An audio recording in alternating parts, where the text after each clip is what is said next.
Hey guys, welcome back to the channel. This is story about what if Naruto had the ice and crystal released in Chunin exam part 1. Before I start, please do support for more amazing content and comments for part 2. Do consider to subscribe my channel and share my video to your friends and check out the description as well. Let's start the video. I can't stop now. I need to put up a barrier.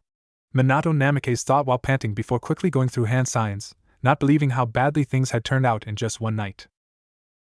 A night that was supposed to be one of the happiest nights of his life, along with his wife, Kushina Uzumaki, with it being the night their son Naruto would be born. Both of them having planned for everything in preparation for Kushina's due date. Having done so due to her being the Jinchuriki of the Kyuubi no Yoko, requiring preparations for when she gave birth. Given when female Jinchuriki gave birth, the seal keeping their Biju restrained would be weakened, giving the Biju a chance to escape. Leading them to find a secure location outside of Konoha, where Kushina could give birth, while Minato ensured her seal stayed strong and kept the Kyuubi from escaping. Along with having a team of Umbu guarding the location just in case anyone tried interfering. While they had Biwako Sarutobi, the wife of the Sandaime Hokage, and Taji, Biwako's disciple as well as a medic Nin and member of the ANBU Black Ops, as the midwives. With everything thankfully going smoothly, though Minato had been worried with the pain Kushina was enduring the birthing. Before the two were overjoyed when it ended and they were able to get their first look at their newborn son. Though Minato and Kushina had been confused to see Naruto had spiky black hair instead of blonde or red. Biwako having suggested recessive genes from Minato's side, since blonde hair was a rare color in the elemental nations, especially his own unique shade. They also saw he had whiskers as well, which they guessed was due to being exposed to the Kyuubi's chakra in Kushina. Unfortunately, before they could enjoy the moment of being a family, a masked man had arrived, killing Biwako and Taji, along with the Umbu guarding the cave. With him then taking Naruto hostage, forcing Minato to act quickly to save his son, but leaving Kushina to be taken in the process. Before the masked man then extracted the Kyuubi from Kushina and placed it under his control with the Sharingan. Luckily, Minato was able to arrive in time to save Kushina from being killed, taking her to where he left Naruto, before going off to confront the masked man and deal with the Kyuubi. The Yondaime arriving in time to teleport a tailed beast bomb away before it could destroy the village, only to be forced to fight the masked man when he attacked. With Minato having theorized that he was really Madara Uchiha due to him having the Sharingan, as well as being capable of controlling the Kyuubi and the power he possessed, something the masked man didn't deny or agree with. Before the two fought, which came down to who could land a hit faster, something that Minato succeeded in. Not only managing to mark him with his Horatian formula, but place a contract seal on the masked man breaking his hold over the Kyuubi. Only for the masked man to escape, swearing that he'd return one day for the Kyuubi, leaving Minato to return and stop the Kyuubi from destroying Konoha. Arriving to see the Sandaime knocking the Kyuubi out of the village walls with his adamantine staff. With Minato then summoning Gamabunta on top of the Kyuubi before teleporting it far away. Leading to the current moment of Minato standing in front of the Kyuubi along with Kushina and Naruto, having grabbed them after teleporting the Kyuubi. The Yellow Flash knowing what he needed to do, but first had to make sure the Kyuubi didn't try escaping and no one else interfered. Damn. I'm running low on chakra. If I put up a barrier, I might not have enough to seal the Kyuubi away. Minato thought, knowing he's already tired from fighting the masked man and then teleporting the Kyuubi. Something that Kushina noticed, seeing how tired her husband was getting before she started gathering whatever strength and chakra she still had left. Minato, I can still do this, said Kushina before grunting as she released her adamantine sealing chains from her back, having them dig into the ground before shooting up into the air. The Kyuubi roaring in anger as the chains that kept it bound before were doing so again, with Kushina tightening the chains around the fox while having the rest form a barrier around them. The Uzumaki matriarch panting in exhaustion, not sure how long she'd be able to keep her chains out. Given how, even with her powerful life force thanks to her Uzumaki heritage, she'll still die from having the Kyuubi extracted. Kushina, Minato said in worry, knowing she shouldn't be using her remaining strength, before the two heard Naruto start to cry, making Kushina look at her son tiredly. Did I wake you? Sorry, Naruto, said Kushina while smiling weakly at her baby, before turning to Minato. Minato, seal the Kyuubi back into me. I can take it down with me so at least its return will be delayed. At least I can do one last good thing in the end and make sure Naruto grows up safely. Kushina said, wanting to take the Kyuubi down with her when she dies, much to Minato's shock that she'd want to take the fox down with her. Kushina, it's because of you, I'm the Yondaime Hokage. You made me the man I am, today. And you made me Naruto's Tsu-san. And yet, said Minato, hating that he couldn't save his family, that the best he could do is make sure Naruto had the power to stop the masked man when the time came. Minato, don't give me that look. I'm happy that you loved me. And that today is Naruto's birthday. Kushina said, smiling at their son, knowing this was the best gift she could give him, the chance to grow up safe and happy. If I were to imagine me alive and our future together, the three of us as a family, I can't see us having anything but a happy life. If I were allowed just one regret, it's that I won't be able to see Naruto grow up. I wish I could have seen that, said Kushina, imagining watching Naruto grow up, becoming the amazing ninja she knew he'd become. With Minato looking at her with tears in his eyes before wiping them away, knowing what he had to do to make sure Naruto was ready. And to make sure that both of them had a chance to meet Naruto, no matter how long it took. Kushina, there's no need for you to die with the Kyuubi. Preserve what little chakra you have left for a reunion with Naruto. I'll seal all of your remaining chakra inside Naruto, Minato said, making Kushina look at him in surprise. It'll be part of the 8 trigram seal, then I'll take the Kyuubi with me with the only Fuinjutsu I can do since I'm not a Jinchuriki, the dead demon consuming seal, revealed Minato, much to the redhead's horror he'd use that jutsu. The dead demon consuming seal? But whoever uses that jutsu, Kushina said, knowing anyone who used that would die. And one more thing. I'll only seal half of the Kyuubi within myself. Sealing a power that immense is physically impossible, it's also strategically unwise. If you take the Kyuubi and seal it within you when you die, there won't be a Jinchuriki around when it reemerges. It will upset the balance between the Biju. The dead demon consuming seal will seal half the Kyuubi in me forever, and the other half I'll seal it inside Naruto with the 8 trigram seal, Minato said, looking down at Naruto. With Kushina looking at him in shock, he'd want to make their son a Jinchuriki. I know what you want to say, but remember what Jiraiya-sensei said about a crisis in the future and the calamities that would follow. 2 things were confirmed for me today. That masked man who attacked you is the one who will bring about this crisis, and the one who will stop him is Naruto. I don't know why, but I'm convinced of this, said Minato, believing Naruto was the child of prophecy, that he'd be the one to stop the masked man. But Minato, Kushina said, not wanting him to go through with making Naruto a Jinchuriki, not wanting her son to go through what she did. Only for Minato to set Naruto down and began going through hand signs, ending with clapping his hands together. Dead demon consuming seal, said Minato, Kushina's eyes widening as she saw the spectral figure of the Shinigami appear behind him. Let's put our trust into him. He's our son, after all, Minato stated, knowing Naruto will face challenges, enemies that will try to take him down, but believed he'll be strong enough to keep pushing forward. When I'm finished with the seal, I'll seal your chakra inside Naruto. When the time comes for him to control the Kyuubi's power, I want you to help him out, said Minato, with Kushina gritting her teeth before looking down at Naruto. Our son, he's our son, which is why I don't want to put such a terrible burden on him, Kushina yelled, hating the idea of Naruto having such a burden before he's even a day old. And why use the dead demon consuming seal? If it's just so I can meet Naruto all grown up, even if it's just for a little while, there's no need for you to die. I want you to stay by Naruto as he grows up and protect him. And why? Why does he need to be sacrificed? For the balance of the Biju? For the sake of nations and the village? Why does it have to be Naruto? Why does it have to be you? Demanded Kushina as she panted tiredly while feeling blood fly out of her mouth, doubting she had much longer. To forsake one's nation and one's village is the same as forsaking one's child. Your own homeland was destroyed, so you of all people should know the harsh life that awaits those without a home. Besides, our family is one of shinobi. And finally, even if I were to live, I'm no match to you, Minato admitted, knowing he could never take Kushina's place as Naruto's parent. Even though you won't have much time with him, there are some things only you as his Ka-san can tell Naruto, things that I can't. That's a Ka-san's role. I'm not doing this just for you, I'm doing this for Naruto. I will gladly die for my son, it's my duty as his Tusan, said Minato, kneeling down and picking Naruto up before looking at Kushina, the Uzumaki still not looking happy at his decision, with even the Shinigami watching them.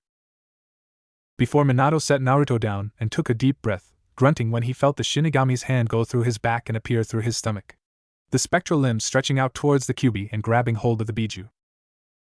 Damn you, Yondaime Hokage!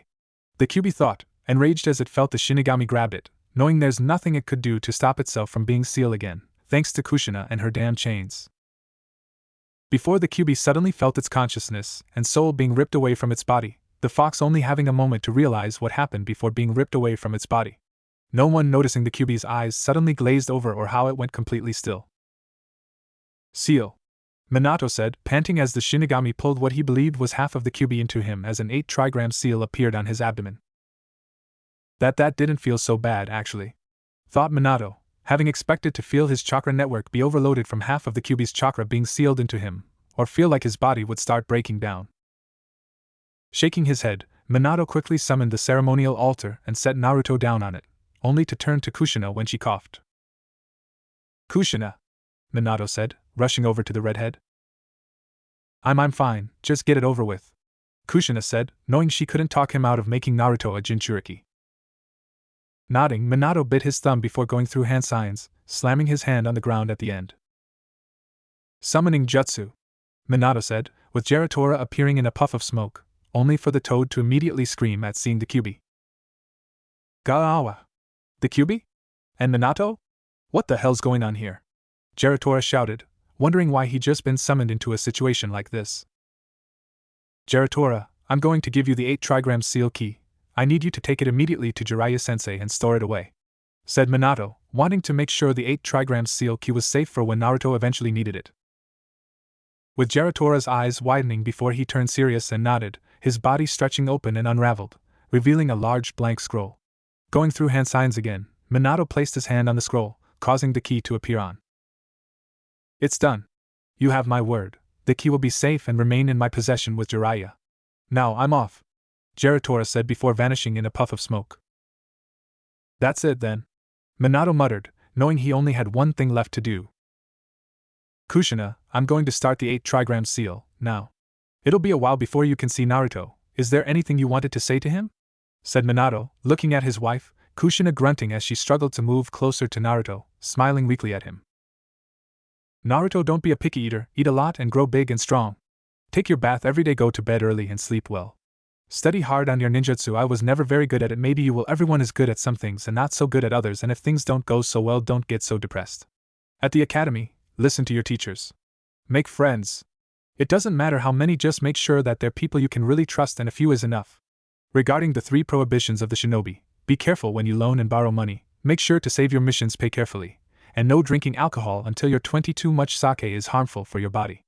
As for girls, well, I'm a girl, so I don't really know what to say, but sooner or later, you'll want a girlfriend, and that's normal. Just don't fall for a strange one. Try to find someone like me. Naruto, there's going to be hard and painful times ahead. Take good care of yourself. Find a goal, a dream, and don't stop trying until it comes true. There's so much more I want to tell you, to teach you. I want to stay with you longer. I love you," Kushina said with tears in her eyes, wanting nothing more than to stay with him, to see him grow up, watch him make friends, comfort him when he's sad, see him become a ninja. "Minato, I'm sorry I used up your time," said Kushina, with Minato smiling weakly, and shook his head, feeling his own energy leaving him the longer he kept his jutsu going. "It's fine. Naruto, my words to you as your two-sen, listen to your motor mouth ka-sen," Minato said with a smile as he made a hand sign.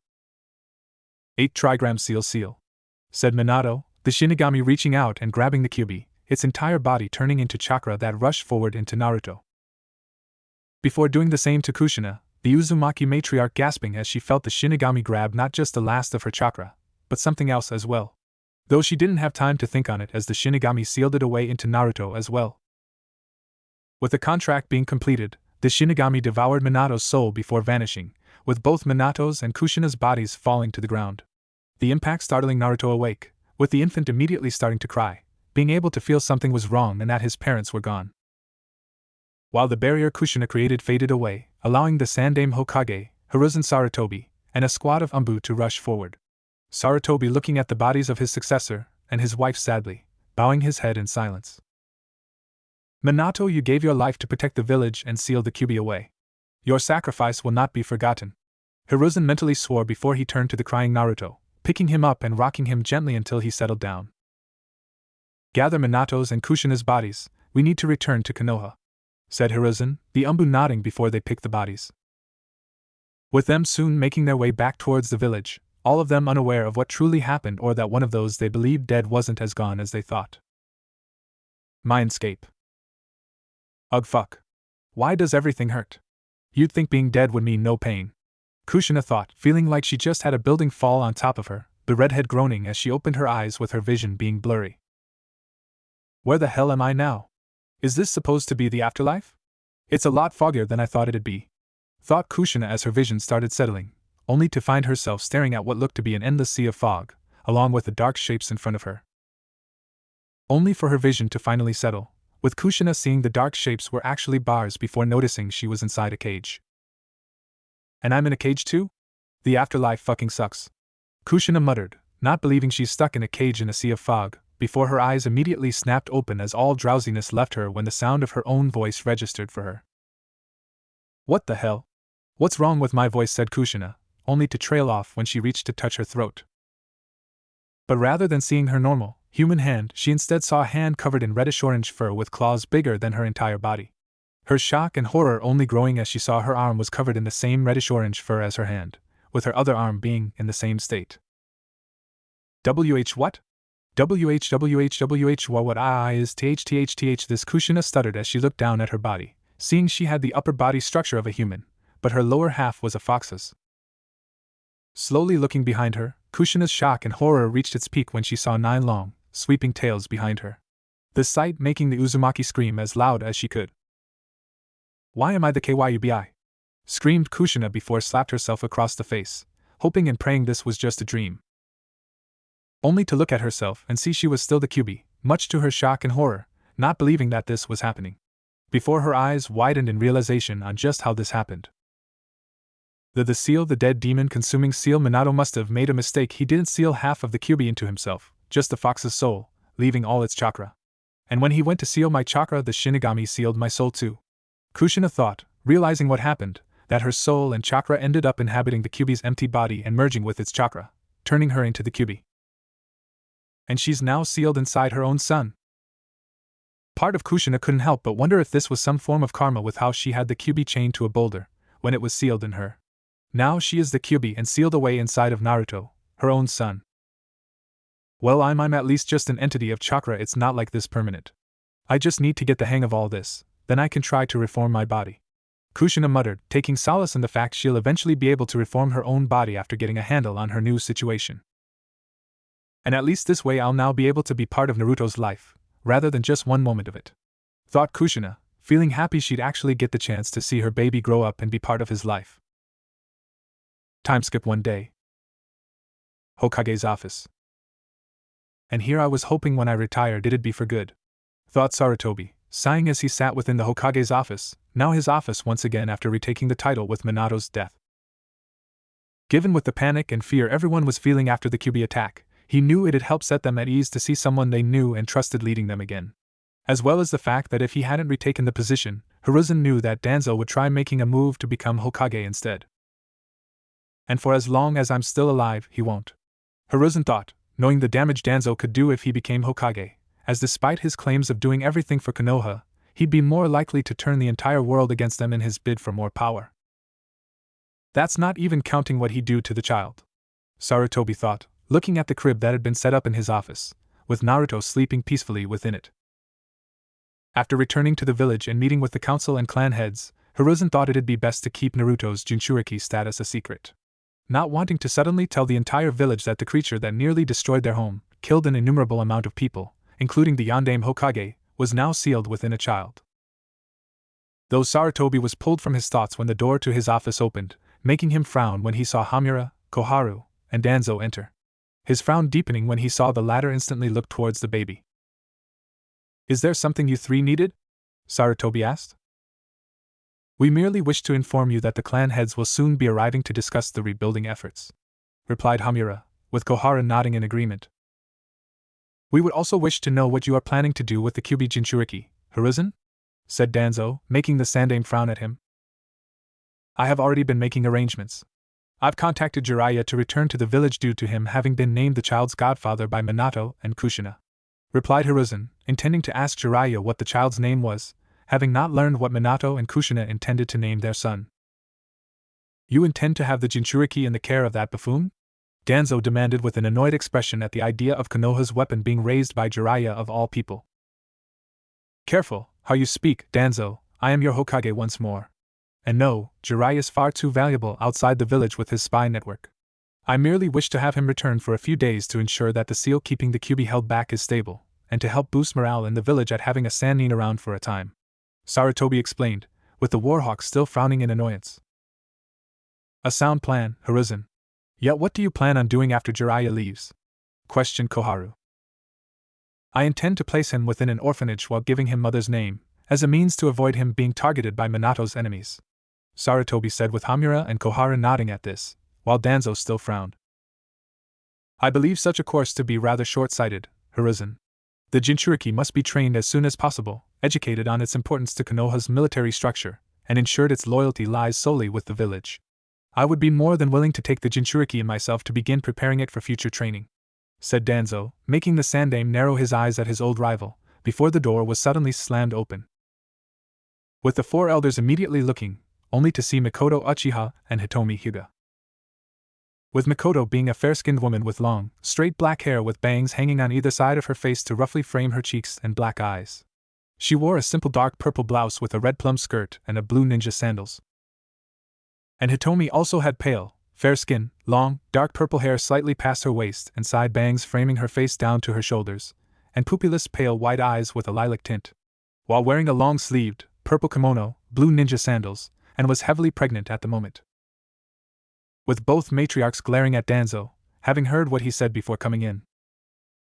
"His name is Naruto, and there's also no way in hell you'll lay a finger on him," Mikoto said, glaring at the Warhawk. "Mikoto, Hitomi? What are you both doing here?" Hiruzen asked, while feeling a headache beginning to form. "Forgive us, Hokage-sama, but after what happened last night and learning about Kushina's and Minato's death, we wanted to make sure their son was alright. And like Mikoto said, his name is Naruto," replied Hitomi, with Hiruzen nodding at this, glad to now know the child's name. "Well, you'll be relieved to know young Naruto is perfectly safe," said Sarutobi, Mikoto and Hitomi turning towards the crib, smiling as they walked over to see Naruto for themselves. A little surprised to see he had black hair, but shrugged it off, feeling happy and relieved to see their friend's son is alright. Though also knowing what it meant with his parents dead and the Kyuubi being gone, meaning he's now a Jinchuriki. "Thank you, making sure he was brought back safely, Hokage-sama, and looking after him," Hitomi said, inclining her head, which the Hokage returned. "Though I'll be taking him home with me now, so he can get settled in," added Mikoto, picking Naruto up, causing the Hokage and elders' heads to immediately snap towards her. "Absolutely not. Neither of you have any right to take the child with you, as he is not part of either of your clans," Hamura said, not wanting to risk either the Uchiha or Hyuga clans taking the Jinchuriki in, especially the Uchiha. "Maybe we don't share blood, but I am Naruto's godmother as well as his legal guardian, with Kushina and Minato both being gone. So I'm well within my right to bring him with me," Mikoto said, looking at them with a raised brow, while Hitomi nodded in agreement. "I also made the offer to his parents to take Naruto in should anything happen to them, and if Mikoto was unable to. Something Minato and Kushina both agreed to as well," said Hitomi. "Yet that would still put you behind the child's godfather, Jiraiya, who I believe would be better suited in taking the boy in, given I'm sure you two will be busy with helping your clans rebuild, and your own children," said Koharu, only for both matriarchs to look at her blankly. "Jiraiya? Raising a child?" said Mikoto, knowing how ridiculous that sounded. Not only at the idea of Jiraiya managing to stay in Konoha long enough to raise Naruto, but the chance of him traveling around with Naruto. Something that'd only be detrimental to the infant, being taken from place to place, never being able to settle down anywhere and always being on the move. That's not counting the chance of his heritage being discovered by his parents' enemies. Given it's known Jiraiya was Minato's teacher, so it'd be suspicious for him to be seen with a child with either his or Kushina's last name. "I'm afraid that I still can't allow either of you to take Naruto with you. As a Jinchuriki, he can't be taken in by any clan, which could lead to him favoring them over the rest of the village, something that cannot happen. And I have already decided to place Naruto in an orphanage with his mother's name, ensuring he will remain hidden," Hiruzen said, with Mikoto and Hitomi scowling at the idea of Kushina's son being left in an orphanage. "It's already been decided, Hokage-sama. Mikoto as the godmother will be able to take Naruto with her, due to it being a matter between the Uchiha clan and Uzumaki clan. Putting it out of your boundaries to stop us," said Hitomi, with Mikoto nodding in agreement before they prepared to leave, only to stop when the Sandaime spoke again. "Then you both leave me no choice. I am forbidding both of you from taking Naruto in or interacting with him at all, indefinitely," said Hiruzen, with Mikoto and Hitomi freezing in place, before the Ravenet slowly moved back to the crib and set Naruto down. Before her head snapped towards the Hokage, with her Sharingan having activated in response to her anger, Hitomi's Byakugan also activating as well. Both women glaring at the Hokage and elders that they were trying to stop them. "You can't do that. It would be interfering in clan business, something the Hokage has no say in what happens or what's done," Hitomi said, angry that the Hokage was actually stopping them from taking Naruto in or even interacting with him. "Actually, he can. While the Hokage is normally forbidden from interfering in clan-related business, they are able to interfere should that business prove to threaten Konoha's stability and safety. And as the village's Jinchuriki, any interference in the boy's life can be counted as such," said Danzo with a smug smirk, pleased that Hiruzen was for once acting like a real Hokage. "Yet planning to turn him into an emotionless drone is perfectly fine," hissed Mikoto, glaring at the Warhawk before turning back to the Hokage. "And you, I had thought you'd at least want to honor Kushina's and Minato's wishes, to make sure their son was raised in a loving environment, instead of just leaving him alone with no one to care for him," Mikoto said, angry that the Sandaime would actually go this far. "I am honoring their wishes by ensuring their son is safe and does not draw any attention that would reveal his heritage or status," retorted Sarutobi, only for both women to scoff at his words. "No, you aren't. You're leaving him alone to fend for himself. And why is that? Are you hoping to make him easier to manipulate into being a good little soldier? Because that's all we see you doing," said Hitomi, with Sarutobi looking at them neutrally.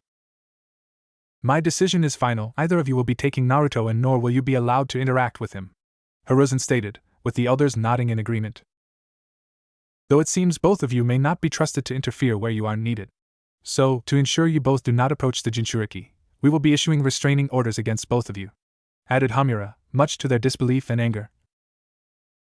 With Mikoto looking ready to attack them, only for Hitomi to put a hand on her shoulder and lean in close to her. "Don't, you'll only be giving them more ammo. The best thing we can do is simply play along until we can figure something out, where they can't stop us from taking Naruto in," Hitomi said quietly, with Mikoto reluctantly nod but still glared at the Hokage and elders.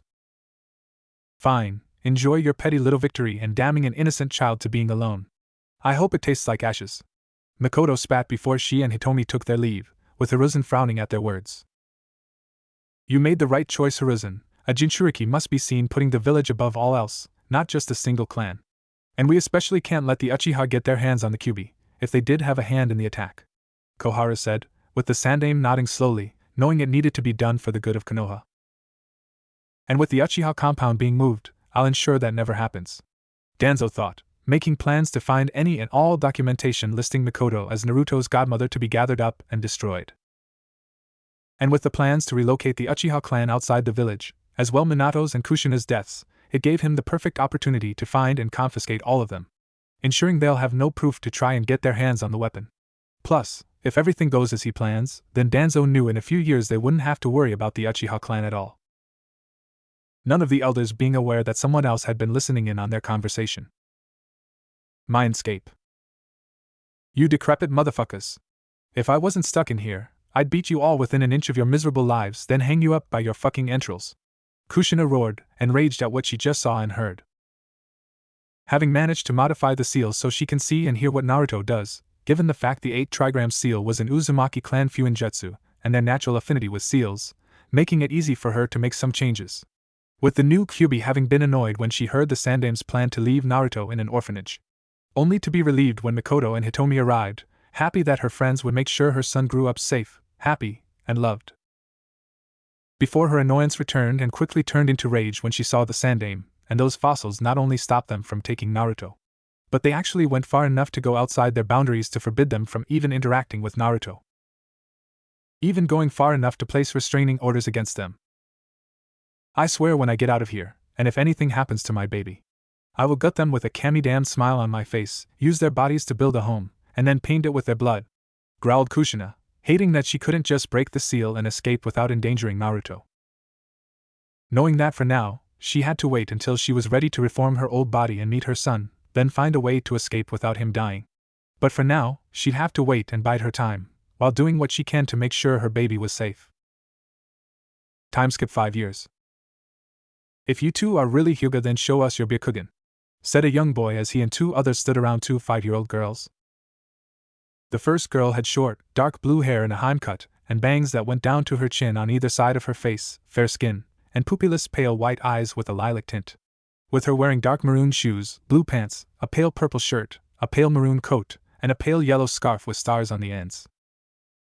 And the second girl had long dark brown hair that went down to the middle of her back, with long parted bangs with a single lock of hair that fell down in front of her face, fair skin, and the same pupilless pale white eyes with a lilac tint as the first girl. With her wearing dark blue boots, dark blue pants, a black shirt, white wristbands, and a tan hooded jacket. These two were Hinata Hyuga and Hanabi Hyuga, the twin daughters of the Hyuga clan head, Hayashi Hyuga, and his wife, Hitomi Hyuga. With the sisters having gone out with their caretakers Ko and Natsu to play in the snow, given it was a rare moment when their father wasn't having them train for the entire day, while managing to slip away from Ko and Natsu to enjoy themselves before they had to go back home, only for them to end up running into the three older boys currently surrounding them, before they began demanding to see their Byakugan. "We don't have to show you anything," Hanabi retorted, glaring at the boys. "And why not? You Hyuga always like showing off your freaky eyes. Why don't you show them now?" the second boy said tauntingly while shoving Hanabi back. "Because we don't like wasting our time on losers, like you three. Now get lost before I make you," said Hanabi, with the bullies laughing at her, while Hinata looked at her sister nervously. Hanabi, and then maybe we should just go," Hinata said, not wanting things to get worse. "No. We were having fun and they had to ruin it. Probably because no one else wanted to deal with them," Hanabi said mockingly, making the boys stop laughing before glaring at her. "Shut it, freak. You were the one staring at us with your stupid eyes. And if you won't show us your Byakugan, then don't look at us," retorted the third boy. "Yeah. Your eyes are creepy," the first boy added, making Hinata flinch while Hanabi scowled. "I bet they're actually monsters with their creepy eyes," said the second boy. "Yeah, they're probably Byakugan monsters," the third boy said before they started laughing again. With Hanabi glaring at them before looking at her sister, her anger only growing when she saw Hinata was now crying and covering her face. "That's it," Hanabi thought, glaring at the boys, not caring if she'll get in trouble, but refused to let them get away with making her sister cry. "Hey! Leave them alone," someone said, making the boys stop laughing before they all turned to see who spoke, with Hanabi and Hinata doing the same, the latter looking up from her hands. Seeing it was a 5-year-old boy with spiky jet black hair, pale skin, and bright blue eyes, along with 3 whisker markings on his cheeks. With his attire consisting of black shoes, dark blue/gray pants, a black shirt, a black jacket with red sleeves and edging on the bottom and collar with a red swirl on the back, and a red scarf around his neck. "Huh! Look at the shrimp," the second boy said while laughing. "Who are you?" said the third boy, with the ravenet glaring at the three. "I'm Naruto Uzumaki, future Hokage," declared Naruto, with Hinata and Hanabi looking at him in slight recognition, having seen him a few times before around the village. "Oh, the future Hokage, huh?" said the first boy with a taunting smirk. "Come on, what are you, stupid? A shrimp like you being Hokage?" the third boy, making Naruto scowl before making a hand sign. "I'll show you. Clone jutsu," Naruto said, surprising the boys that he could perform a jutsu. But rather than creating any clones, Naruto only managed to create one pale, dead-looking clone in front of him. The sight causing the bullies to laugh at the pathetic-looking clone, only for their laughter to be cut off when Naruto suddenly tackled the first boy to the ground. "Now who's the shrimp, asshole?" Naruto said as he began punching the boy, who cried out at the attacks and tried shielding himself. Though the Uzumaki wasn't able to do much before the other 2 boys grabbed him and threw him down into the snow, with the first boy getting up and glaring at him. "You're gonna pay for that, loser!" shouted the boy, with Naruto quickly trying to get up only for the bully to punch him in the face, knocking him back down. "Ha! Taken out by one punch! So much for the future Hokage," the boy said as the 3 laughed before began kicking Naruto and pushing him back down when he tried getting up. "Hinata-sama! Hanabi-sama!" someone shouted, making the bullies freeze, thinking they were caught, while Hinata and Hanabi were relieved when they saw Ko and Natsu running towards them. Natsu has fair skin, short, dark green hair, and like the rest of the Hyuga clan, had featureless white eyes with a lilac tint. With her wearing a full-length black kimono, a white apron, and black boots, along with a Konoha forehead protector around her forehead. And Ko has short brown hair that was spiked backwards, featureless white eyes, and his nose is broad and well-defined. His attire consisting of a forehead protector worn as a bandana, a black kimono, and dark blue boots. "Are you two alright?" Natsu asked, looking them over in concern, having been worried when they lost track of the 2 heiresses. We're F55 fine, and Nanatsu," replied Hinata, relieved their caretakers were here to help. "But those 3 were bullying us," Then they started attacking that kid when he tried helping us," Hanabi said, pointing at the bullies, the three paling when Natsu and Ko looked at them with narrowed eyes. But when the two saw just who it was that came to help Hinata and Hanabi, they frowned when they recognized Naruto as the Kyuubi Jinchuriki. Something that had only been revealed about 5 months ago when word began spreading around the village, which had upset more than a few people at learning the monster that attacked their home and killed hundreds of their loved ones was still around. "Come along, Hinata-sama, we must get you both back home," Ko said, grabbing Hinata's hand, with Natsu doing the same with Hanabi, much to the twins' shock. With Naruto also being shocked that they were just going to leave like that, without even trying to help him. Before crying out when the bullies laughed and began attacking him again, seeing that the two Hyuga weren't going to stop them. "BBU but, WHWH what about THTH that BB Boy?" Hinata asked, looking at Naruto in concern and worry, wincing at seeing the bullies attacking him again. "It would be best if you ignore that boy, Hinata-sama. Someone like that isn't fit to be associated with members of the Hyuga clan, let alone the clan's heiresses," said Ko, not wanting Hinata to be associated with the Kyuubi Jinchuriki. "We can't just leave him like that," said Hanabi, wanting to at least help Naruto for defending her and her sister, only for Natsu to stop her from turning back. "Hanabi-sama, the same goes for you. Trust us, that boy is dangerous and nothing but trouble will come from you two interacting with him. The best thing to do is just ignore him, alright?" Natsu said, refusing to let something happen to the twins by interacting with Naruto. While Hinata and Hanabi looked at them in disbelief, before looking back at Naruto in concern, unable to do anything as the bullies continued attacking him. The twins remained silent the entire way back to the compound, still not believing Ko and Natsu would leave that boy to be beat up after he tried helping them. With it not being long before they soon arrived back at the Hyuga compound, where they were greeted by their mother, Hitomi, smiling at seeing her daughters. "Hinata, Hanabi, did you two have fun?" Hitomi asked, making the sisters smile slightly and nod in response.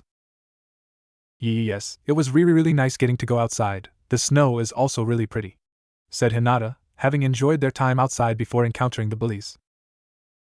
"Yeah, it was fun until we ran into some jerks that tried pushing us around and demanding to see our Byakugan, then started calling us monsters when we didn't," Hanabi added with her smile turning into a scowl, Hitomi frowning at this. "Are you both alright? Did they do anything?" questioned Hitomi, looking at them before turning her attention towards Natsu and Ko. "No, Hitomi-sama. We arrived before any harm could be done to Hinata-sama and Hanabi-sama," Ko replied, with Natsu nodding in agreement. "But you didn't do anything to help that boy," retorted Hanabi, glaring at their caretakers, with Hitomi's frowning deepening at this. "What does she mean?" Hitomi said, narrowing her eyes at Ko and Natsu as the two gulping at the expression on her face, neither of them sure how to respond. "THTH there was a Bibo boy who he helped us. BBUBU but THTH the bullies pu pushed him down and began kicking him. And Keiko and Nanatsu didn't help him. THTH then they left him alone and told us not to interact with him." Hinata revealed, the Hyuga matriarch going still at hearing this, before her expression slowly turned to one of cold fury as she looked at Ko and Natsu. With both Hyuga paling and shaking at the look on Hitomi's face, now lacking the usual warmth she was known for. While Hitomi didn't take long to guess who it was that helped her daughters, only to then be left alone to be attacked. "You two left a 5-year-old boy alone to be hurt and attacked after he came to my daughter's defense? Am I understanding that correctly?" Hitomi said coldly while moving past her daughters, with Hinata and Hanabi looking at her in shock, having never seen their mother act or sound like this. "WWEWWE on only did WHWH what WWEWWE thought WWW was BBB best." Ko stuttered while lowering his head, knowing exactly what that tone entailed. That they are no longer standing before the kind and caring Hyuga matriarch, they were now looking at one of the 3 demon queens of Konoha. A nickname that Hitomi shared with Mikoto and Kushina during their time fighting in the Third Great Shinobi War, given how they became viewed as demons by their enemies. With Kushina's skill in Kenjutsu, Fuinjutsu and her adamantine sealing chains, plus, unknown to Ko and Natsu, being a Jinchuriki of Kyuubi and her already fearsome temper.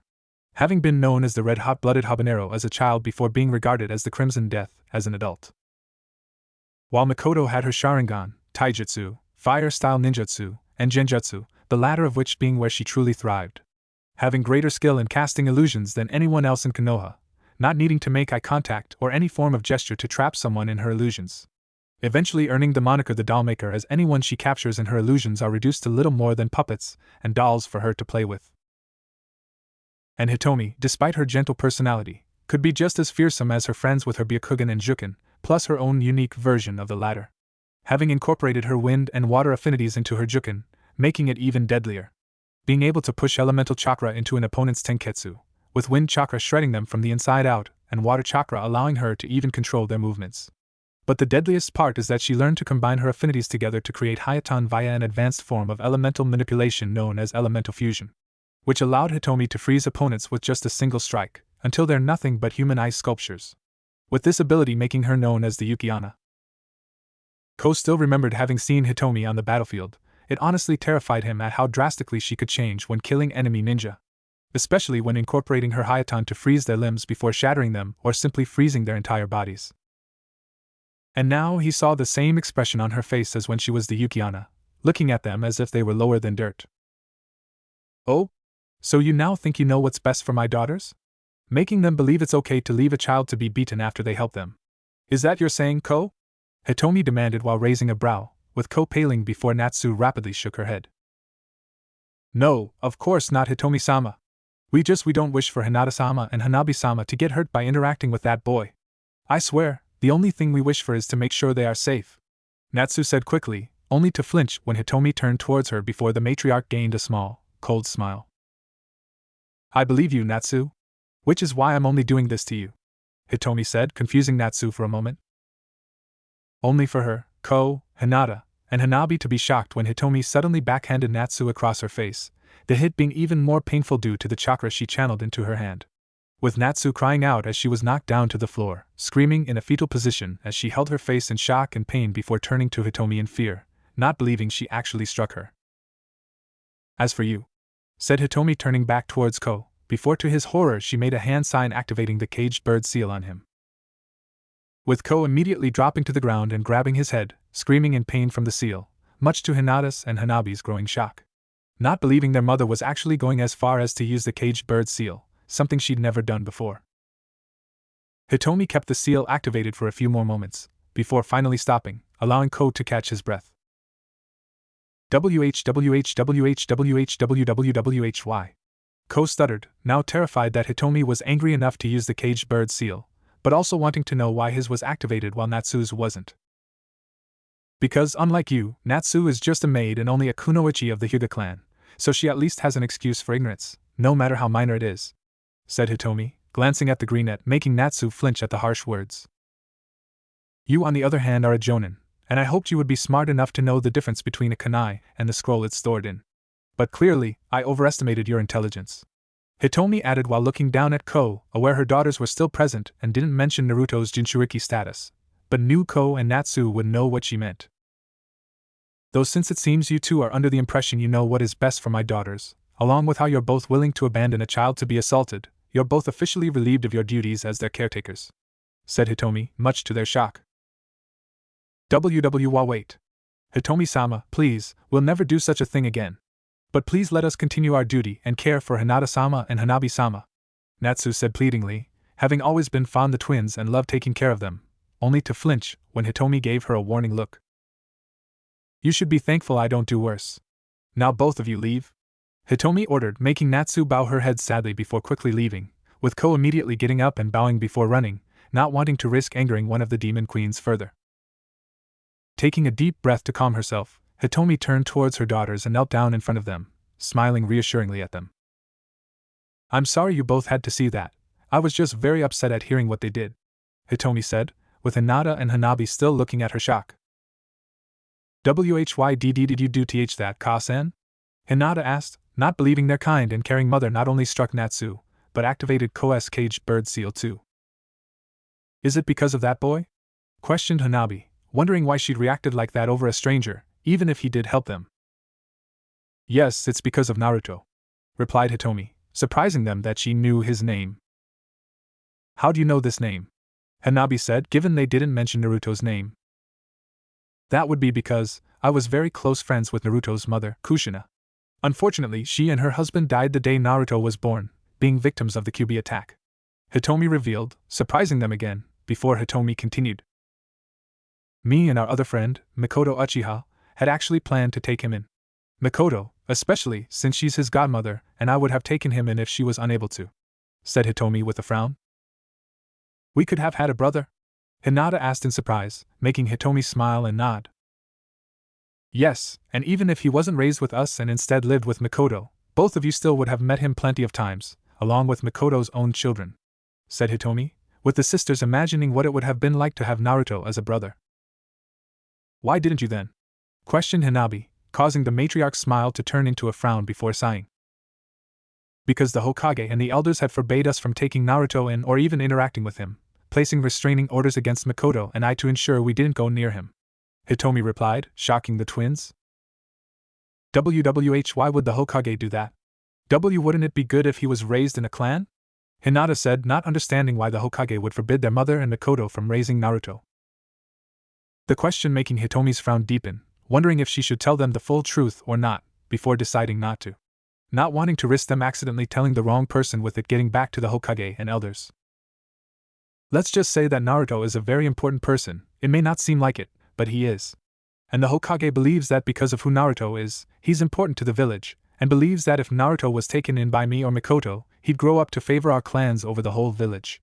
So, instead, he's made it so no one can raise Naruto, believing that will make him only care about the village as a whole, since he has no one that cares about him," explained Hitomi, with Hinata and Hanabi frowning at this. "That sounds stupid," Hanabi said bluntly, wondering how someone could care about the village if they didn't have anyone in the village to care about or who cared about them. "Yes, it certainly is," Hitomi said, smiling at her daughter before facing both of them. "But that's also why you both should try to befriend Naruto, and show him there are those that care. Since Ko and Natsu aren't the only ones that'd tell you to not interact with him, nearly everyone else in the village only see Naruto as trouble and dangerous. But don't listen to anyone who says that, talk to him, get to know him, see for yourselves the kind of person Naruto is. And trust me, you'll see he can be pretty great," said Hitomi, with Hinata and Hanabi trading a look before nodding to their mother. "Oh okay Ka-san, we'll try," Hinata said, with a small smile. "We still need to thank him for helping us, anyway," said Hanabi, making Hitomi smile at her daughters before kissing their foreheads, happy to know Naruto will at least have some friends now. With Naruto. Mindscape. Meanwhile, Kushina couldn't stop roaring and cursing in anger as she watched her son get beaten by the bullies. Having first been happy when he came to the defense of the two girls, who she knew had to be Hitomi's daughters with their looks, only to be enraged when the bullies began ganging up on him, kicking him while he was on the ground. Her anger only growing when Ko and Natsu arrived, yet did nothing to help her son, even going as far as telling Hitomi's daughters to stay away from him. "You little fucking shits. Be thankful I'm in here right now or I'd put you fuckers in a little hospital. And would tears those fucking pale-eyed fuckers' lungs out through their assholes for leaving my baby alone," Kushina shouted, slamming her fist against the wall of the cage, while unconsciously leaking out Biju chakra in response to her anger. The chakra leaking through the bars and flowing into Naruto's own chakra network, not only giving him a boost, but helping him unlock something incredibly useful. Real world. Back in the real world, Naruto couldn't help but grit his teeth as he curled up into a ball in the snow, as the bullies had continued their assault. Having only stopped when they took his scarf and began ripping and stretching it, before they went back to kicking and insulting him. "Why? Why me? Why is this happening?"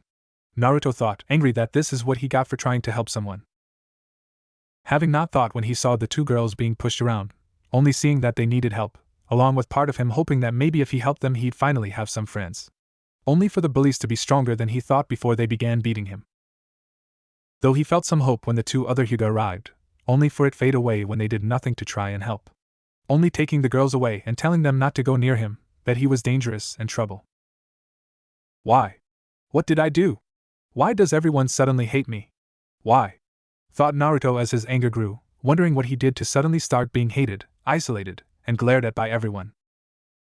Naruto squeezed his eyes shut when he felt a sudden stinging sensation in them, only for them to snap open at a sudden rush of power through his body. Not seeing his whisker marks becoming thicker and bolder, his pupils narrowing into slits as his eyes turned red, his nails growing into claws, his canines becoming fangs, or as steam began emitting off his body, with the snow fall around them intensifying into a blizzard. What Naruto did feel, though, was anger and hatred at these bullies for attacking him, before he glared at them, while everything suddenly seemed to be going in slow motion. the Uzumaki seeing one of their legs coming towards his face, only for him to instantly grab it. "Hey! What are you ahhh?" the bully said, only to scream in shock and pain when Naruto shot up, still holding his leg, and slammed his fist into his face.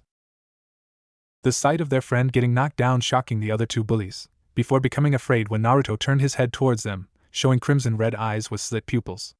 And strangely enough, both eyes now had a single tomo spinning around the pupil as well as his hands now balled in fists and covered in ice, with the one he punched the bully with being coated in blood. Before the bullies could anything, Naruto suddenly swung their friend's body at them, knocking the two back, crying out as they crashed into the ground. With Naruto then spun the bully he was still holding around, shouting as he then threw the bully face first into a tree. Turning towards the other two, Naruto ran right at them, making the bullies panic, with the whiskered Ravenet jumping up and slamming his knee into the second bully's chin. Only to then duck under a punch from the third bully from behind, thinking he could take Naruto out while his back was turned. The third bully then let out a squeal of agony when Naruto actually slammed his fist into his crotch. With his pain and agony intensify, he felt his busted-up junk get frozen from the inside out. With the bully being silenced when Naruto then slammed his fist into chin, knocking the bully into the air, before Naruto grabbed him and smashed him into the ground. Looking back at the second bully, who was getting back up after the knee strike to his chin, only to pale when he saw Naruto looking at him. With the bully backing away, only to cry out when Naruto charged him and slammed his fist right into his face, shattering the bully's nose. Panting slightly, Naruto looked around and saw all three bullies on the ground, groaning and moaning in pain. Going over to each of the bullies, the Uzumaki grabbed each of them by the leg and dragged them across the ground, before dropping them under a large tree. Once all three were piled on top of each other, Naruto grunted as he kicked the tree as hard as he could, causing a large pile of snow to drop on top of the bullies.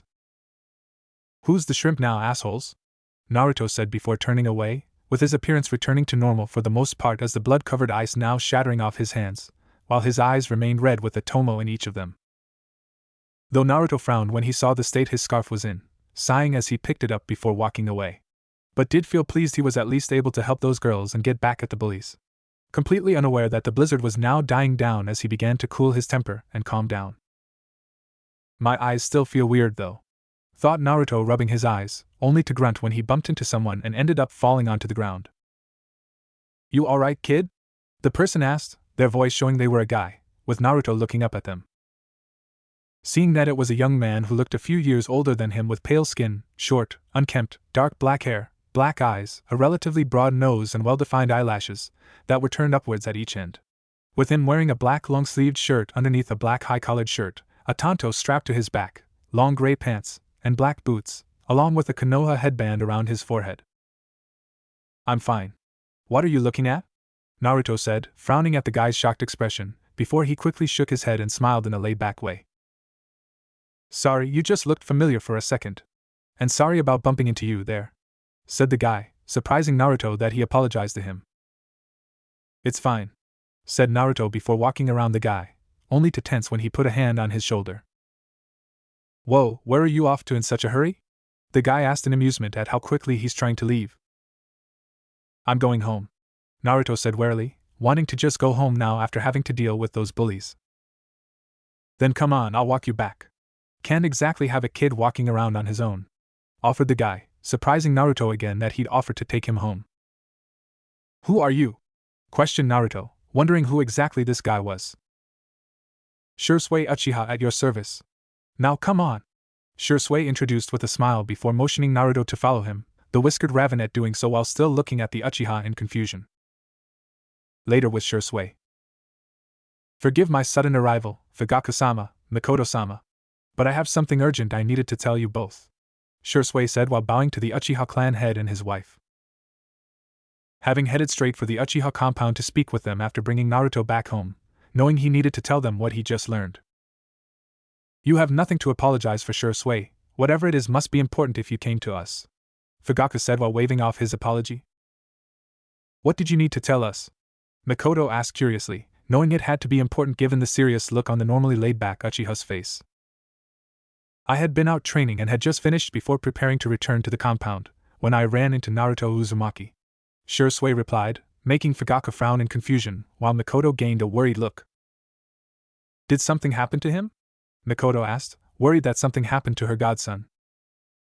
"I'm not sure," But when I found him, I honestly don't know how it's possible, but he possesses the Sharingan," revealed Shursui, with Fugaku's and Mikoto's eyes widening in shock and disbelief. That's not possible. Are you sure it was the Sharingan?" Fugaku said, knowing it could have potentially been the Kyuubi's chakra turning his eyes red. "I'm positive. Both of them had a single Tomo. I even brought him back to his home and saw they returned to their normal blue color when we got there. I even looked at him with my own Sharingan and saw that the chakra pathways to his eyes have changed, in a similar way to our own whenever an Uchiha awakens the Sharingan for the first time." Shursui replied, either of the two able to believe what they just heard, before Fugaku leaned in close to his wife. "Do you know how this is possible?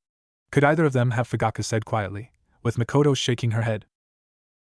"Kushina definitely didn't have any Uchiha blood and Minato never showed any sign of having the Sharingan, either. But no one really knows who his family is. It's possible he was descended from an Uchiha, and just never awakened it. It'd also explain why Naruto has black hair," said Mikoto, Fugaku nodding slowly in agreement, since that's the most likely possibility. "Thank you for bringing this to our attention, Shursui. Though I must ask you don't tell anyone else of this, either," Fugaku said, aware of the trouble that had come from the knowledge the Kyuubi Jinchuriki had the Sharingan and descended from the Uchiha clan, knowing they needed to handle this delicately. "Of course, sir," replied Shursui while nodding, having similar thoughts to the clan head. Shursui then sunshined away, while Mikoto soon gained an eager smile, as while it's shocking to learn Naruto had the Sharingan. This also now gave her and Hitomi the perfect opportunity to finally take care of Naruto, as well as lifting the restraining orders the Hokage and elders placed on them, knowing there's nothing they can do to stop them now. Hitomi sat within the garden, having come out here to try and calm her nerves after learning what happened to her daughters and Naruto. Still feeling angry at Ko and Natsu for leaving him to fend for himself, but also furious with the Hokage and elders. Given if it wasn't because of them and their damn restraining order, she would have gone to help Naruto, herself.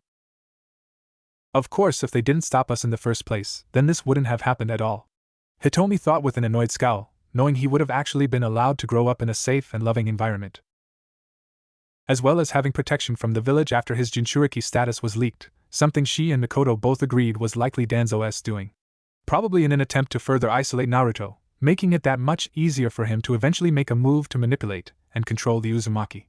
Though if the Warhawk did try, then it'd be his last mistake, since if the Hokage refused to finally kill Danzo, then she and Mikoto would be more than happy to do so. Consequences be damned. He should have been killed years ago, thought Hitomi, wishing there was something they could do, but had to wait for an opportunity. Before the Hyuga matriarch was pulled from her thoughts when she felt her husband, Hayashi, approaching her. "What do you want, Hayashi?" Hitomi asked neutrally while turning back towards the garden, not in the mood to deal with him at the moment. Something that, she was sad to admit, hadn't always been the case, having once enjoyed spending time with Hayashi, whenever she could. Unfortunately, that started changing once he became the Hyuga clan head, becoming more rigid and serious in leading the clan, but still at least made time for them to spend together while showing that he still had a kind and caring side. Only for things to really start deteriorating when Hinata and Hanabi were born, with Hayashi immediately starting their training when they were old enough and held nothing back, much to Hitomi's growing worry and frustration whenever she saw the state they were in afterwards. Then what's now known as the Hyuga affair happened, where Kumogakure's head ninja tried kidnapping their daughters, having come under the pretense of forming a treaty between Konoha and Kumo, only for it to be a ruse to steal the Byakugan, with Hayashi having found and killed him before he could escape. Except, they hadn't learned it was Kumo's head ninja until after he was dead, with Kumo demanding retribution for the unjust murder of their head ninja, with them wanting Hayashi's body in exchange.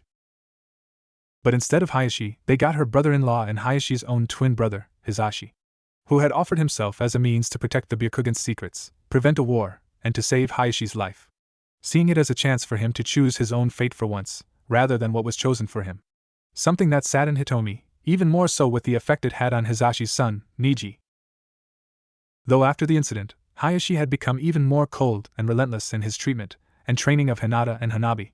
Even more so on the former, due to Hinata's kindness holding her back from seriously injuring opponent. While even Hanabi, who didn't have the same restrictions of holding back, was still left beaten down and injured. With Hitomi's frustration turning into anger when she first found her daughters barely able to get into their beds after their training, eventually leading to her and her husband getting into several fights over their training, along with how Hayashi's become colder and more distant, putting his focus on what's best for the Hyuga clan, which also lead them to barely interacting with each other, outside of official matters involving the clan, Hitomi also knowing that her own feelings for him have begun fading as more time passed. Having a hard time seeing him as the same person she grew to love. Not with how he's now treating Hinata and Hanabi, along with only caring about the good of the Hyuga clan. Ko has informed me that you relieved him and Natsu of their positions as Hinata's and Hanabi's caretakers, after you struck Natsu and activated the caged bird seal on him. Hayashi stated, making Hitomi glance at him with a raised brow. I think you almost sound surprised just now. Here I thought you didn't like showing emotion anymore, said Hitomi, with the clan head frowning at her words. Why have you dismissed them? Questioned Hayashi, the purplet scoffing quietly that Ko hadn't revealed just why she dismissed. They had failed in their duty to look after the girls.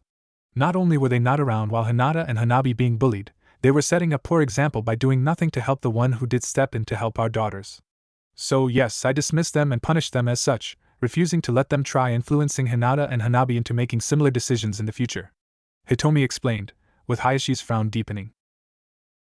Their duty is to look after Hinata and Hanabi, nothing more, nothing less. And from what I heard, neither of them were injured, so I see no reason for them to have been dismissed. Hayashi said, only for Hitomi to look at him with narrowed eyes. Oh, so you think it's perfectly alright for our daughters to simply walk away and let someone be beaten after they offered their help? Or that it's simply expected for others to throw themselves into danger to protect them? Demanded Hitomi, feeling herself getting angry. No, merely that Natsu and Ko both did what was expected of them, ensuring our daughters were brought home safely, as well as keeping them away from a potential threat such as that boy, stated Hayashi, with the matriarch's anger growing at his words. His name is Naruto, and he is the last person who could be considered a threat to either of the girls. He's the only reason that they weren't actually hurt, and how is that kindness repaid? He's left alone to be beaten, Hitomi retorted. Perhaps the boy, himself, isn't a threat, but what he contains very much is. What happens when something sets him off and he begins tapping into the beast's power? What will happen to Hinata or Hanabi should they be near him when that happens? And even if it wasn't for his status, the boy is still nothing but trouble, pulling childish pranks and vandalizing property just to get attention. If either of our daughters were seen interacting with such a person, it would make others believe the Hyuga clan approves such behavior, Hayashi said before turning his back towards her, much to Hitomi's anger that he thought they were done. Now, enough of your own behavior. I will be informing Ko and Natsu they will be resuming their duties as the girls' caretakers, and that is final, said Hayashi, with the purplet shooting up to her feet at this. The hell you will, shouted Hitomi, moving in front of Hayashi and stopping him, surprising the clan head a little at the glare on her face. I won't have either of them trying to manipulate and influence my daughters, making them believe an innocent little boy could ever be a threat or dangerous. They had their chance to set a good example for Hinata and Hanabi, and they blew it, Hitomi said, with Hayashi's surprise fading as he narrowed his eyes at her. I am the head of the Hyuga clan, and it is my decision alone on who will look after my daughters, not yours, Hayashi retorted. Like hell it isn't. You barely even spend any time with Hinata or Hanabi, the only time you do is during training. I don't care if you were the Sage of Six Paths himself, I will decide if anyone will look after my daughters, said Hitomi as Hayashi's expression began turning into a glare as well as either of them refused to back down. Well, if your decisions for them would be to interact with that boy, it would only result in them being ostracized and treated as outcasts, just like him. Is that what you believe is best for them? To befriend someone like that and have the entire village turn against them and the rest of the Hyuga clan? I know what is best for my daughters, and it's not wasting their time on a Jinchuriki, Hayashi said, only for Hitomi to grab him by his collar as her Byakugan flared at life. Don't ever call him that ever again or refer to him as some kind of object. He's the son of one of my best friends, and if I had my way, he'd be living here regardless of whether you and the rest of those stuck-up elders liked it or not. And no, you don't know what's best for Hinata or Hanabi, you only know what's best for the clan. You barely even treat them as your daughters anymore, only seeing one of them as a successor to mold until they're as cold, unfeeling, and obsessed with the Hyuga clan as you and the elders are. Hitomi yelled before shoving Hayashi back, making him stumble for a moment, but managed to catch himself as the purplet glared at him. I told Hinata and Hanabi who Naruto is. I encouraged them to get to know him, to befriend him, and repay the kindness he showed them when he had no reason to help them. Because that is the right thing to do, and I will make damn sure both of my daughters grow up to be better than the rest of us. And you will not be assigning anyone else as their caretakers either. If you don't like it, then too bad, Hayashi-sama, Hitomi said, with Hayashi dusting off his robes before giving her a cold look. This discussion is over. And I will be assigning caretakers for our daughters, whether you like it or not. And should they ever interact with that boy, I will forbid them from leaving the compound entirely until the time comes for them to enter the academy. That is something you cannot stop, am I understood? Said Hayashi before walking past Hitomi, the woman clenching her fists tightly, angered at what he just said and believed he could control her daughter's lives. I want a divorce, said Hitomi, causing Hayashi to freeze mid-step and look back at her with wide eyes. Seeing Hitomi looking at with an icy cold expression on her face, lacking any warmth or affection at all, only regarding him with cold indifference. I refuse to let you or anyone else believe they can control my daughter's lives, that you can decide who they can or can't be friends with. And I'm certainly not going to put up with you belittling and insulting Kushina's son when he has done nothing to deserve being treated like this. So, this is over for good. I'll be moving to another part of the compound, and I'm taking my daughters with me, Hitomi said, feeling any lingering feelings she had for Hayashi completely fade away. Knowing this was the last straw for her, having been tempted to do this with how brutally he was training Hinata and Hanabi. But now hearing he planned to basically control their entire lives, Hitomi refused to let that happen or leave them alone. While Hayashi looked at her in surprise, not thinking she'd actually go that far as to put an end to their marriage, before narrowing his eyes at her thinking she could try taking the clan heiresses away. If you wish to put an end to our marriage, so be it. But Hinata and Hanabi will be remaining in my care to continue their training and education in leading the Hyuga clan, stated Hayashi, only for Hitomi to glare at him. No, they won't, they'll be living with me and I am more than capable of training them at a more reasonable and fair pace. But if you want to fight over it then fine, let's fight. That's how I'm sure you were planning to decide which of them would be the official heiress. Well, let's see if you're willing to fight to see which of us will get to raise them.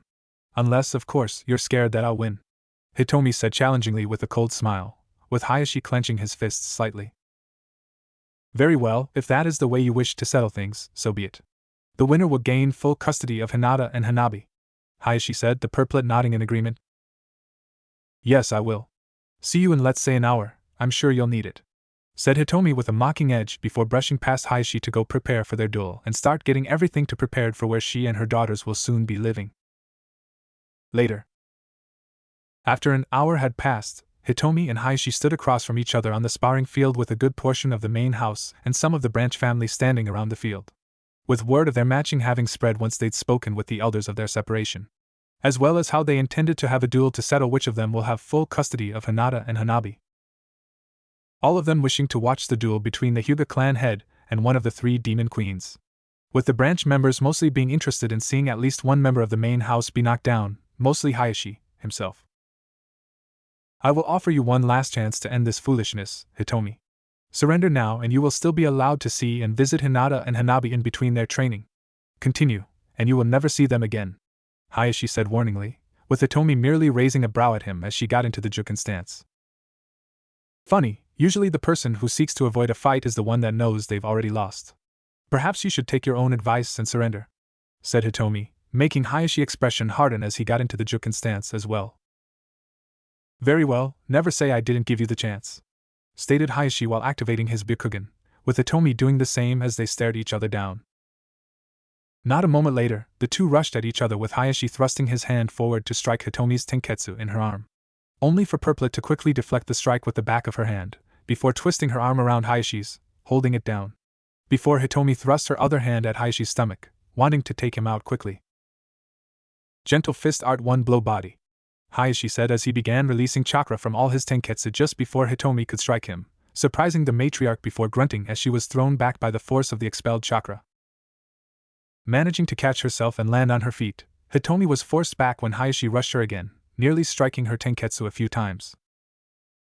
8 trigrams vacuum palm, said Hitomi once she jumped back, putting some distance between her and Hayashi before thrusting her hand towards the snow-covered ground, releasing a vacuum shell of compressed air that hit the ground, kicking up a large amount of snow and sending it flying everywhere, with Hitomi rotating her arms around while expelling her chakra through her Tenketsu to manipulate the snow until it melted into water. Water needles, Hitomi said before she began rapidly thrusting her palms forward, hitting the water and sending it flying towards Hayashi in the shape of Senbon. Narrowing his eyes at the sight of the water needles flying towards him, Hayashi stood his ground before he began giving his own rapid strikes, destroying each needle before they could hit him, until he gave a final palm thrust forward, unleashing a powerful wave of chakra. 8 trigrams mountain crusher, said Hayashi with the wave of chakra destroying all the remaining water needles, before continuing on towards Hitomi. 8 trigrams palm rotation, Hitomi said as she began spinning around, releasing chakra from all her tenketsu as it formed a barrier around her, protecting her from the wave of chakra. Though Hitomi had to release more chakra when her rotation started straining under the attack, before finally being able to lower it. Only to grunt slightly when Hayashi had closed the distance between them and struck her in the shoulder, sealing one of her tenketsu. You're within my range of division. 8 trigrams 64 palms, Hayashi said before he began striking Hitomi's tenketsu and sealing them. 2 palms. 4 palms. 8 palms. 16 palms. 32 palms. 8 trigrams 64 palms, said Hayashi, ending the strikes with a final one to Hitomi's stomach, sending the matriarch crashing back against the wall. Okay, I think I'm rustier than I thought, Hitomi thought while gritting her teeth as she stood up shakily. Knowing that she wasn't at her best after retiring when she was pregnant and then taking care of her daughters afterwards. But now seeing firsthand, she really wasn't in the best shape after not training for so many years. Surrender now, Hayashi said, believing the duel was over with so many of her tenketsu sealed. With Hitomi having managed to stand up fully and stop shaking, before taking a deep breath while channeling some lightning chakra into her hand. Having worked on this specific technique in the event she ever ended up fighting another Hyuga or someone that specialized in pressure points. Before shocking everyone when she suddenly struck herself in her stomach, sending lightning chakra coursing through her chakra network. Hayashi was especially shocked as he watched all of her sealed tenketsu be forced open all at once, with the purplet smiling in satisfaction at feeling her chakra begin flowing normally again. Now where were we? Hitomi asked before charging Hayashi, snapping the Hyuga clan head out of his shock, barely deflecting a palm strike to his chest. Gentle fist, tenketsu needle, said Hitomi, delivering a 2-fingered strike to Hayashi's shoulder, striking a single tenketsu.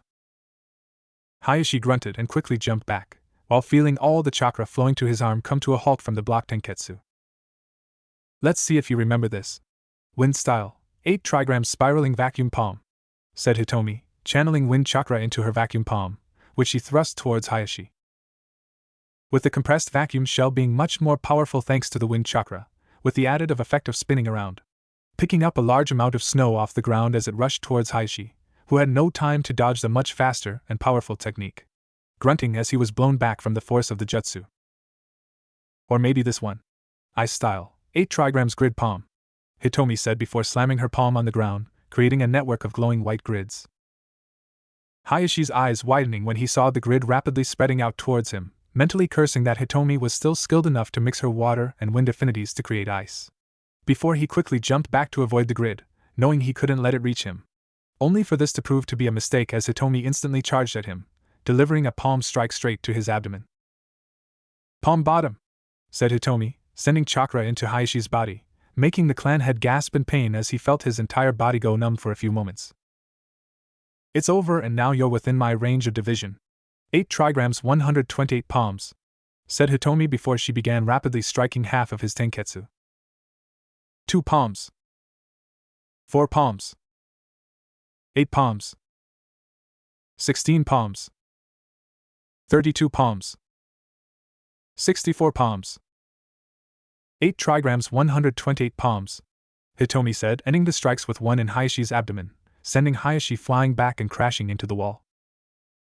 Panting slightly, Hitomi looked at her now ex-husband, knowing he wouldn't be getting back up after that or capable of using chakra for a while. Having wanted to make sure when she hit him, he wouldn't be able to get back up. I was lucky it was winter too, Hitomi thought, given her grid palm had just been a bluff, not even sure if it would have worked if it hit Hayashi. With how long it's been since she actually mixed her affinities together to use Hayatan Jutsu, Hitomi had been unsure if she'd be able to make it correctly, having planned on using the surrounding snow to better her chances at using it. And if it didn't work, it'd still give her the opening she needed to finish Hayashi off the old-fashioned way. It also helped that while she's grown rusty from lack of training, Hayashi's position as clan head along with the current peaceful state of things has made him grow complacent as well. Looking around at the gathered crowd, the purplet saw that everyone was silent, with the main house members unsure what to do after seeing their leader be defeated. While the elders looked at Hayashi in disappointment, making her mentally scoff since they'd likely see it as an insult for him to have lost at all. While the branch members didn't say or do anything, but Hitomi could feel and see the satisfaction in some of their eyes at seeing Hayashi be taken down. Knowing she's won the fight, Hitomi moved past the crowd and back inside to get her daughters, so they can move into their new home. Those stopped before reaching their rooms, smiling slightly as she turned towards a closed door. Hinata, Hanabi, I know you both were watching. Come out, Hitomi said, causing the door to open as both her daughters stepped out while looking down at the ground. SS so sorry, Keikaka-san, Hinata said since they'd been told to stay in their rooms during the duel, but Hanabi had convinced her to go watch. Yeah, sorry Ka-san. But we really wanted to see you fight, and you were really great.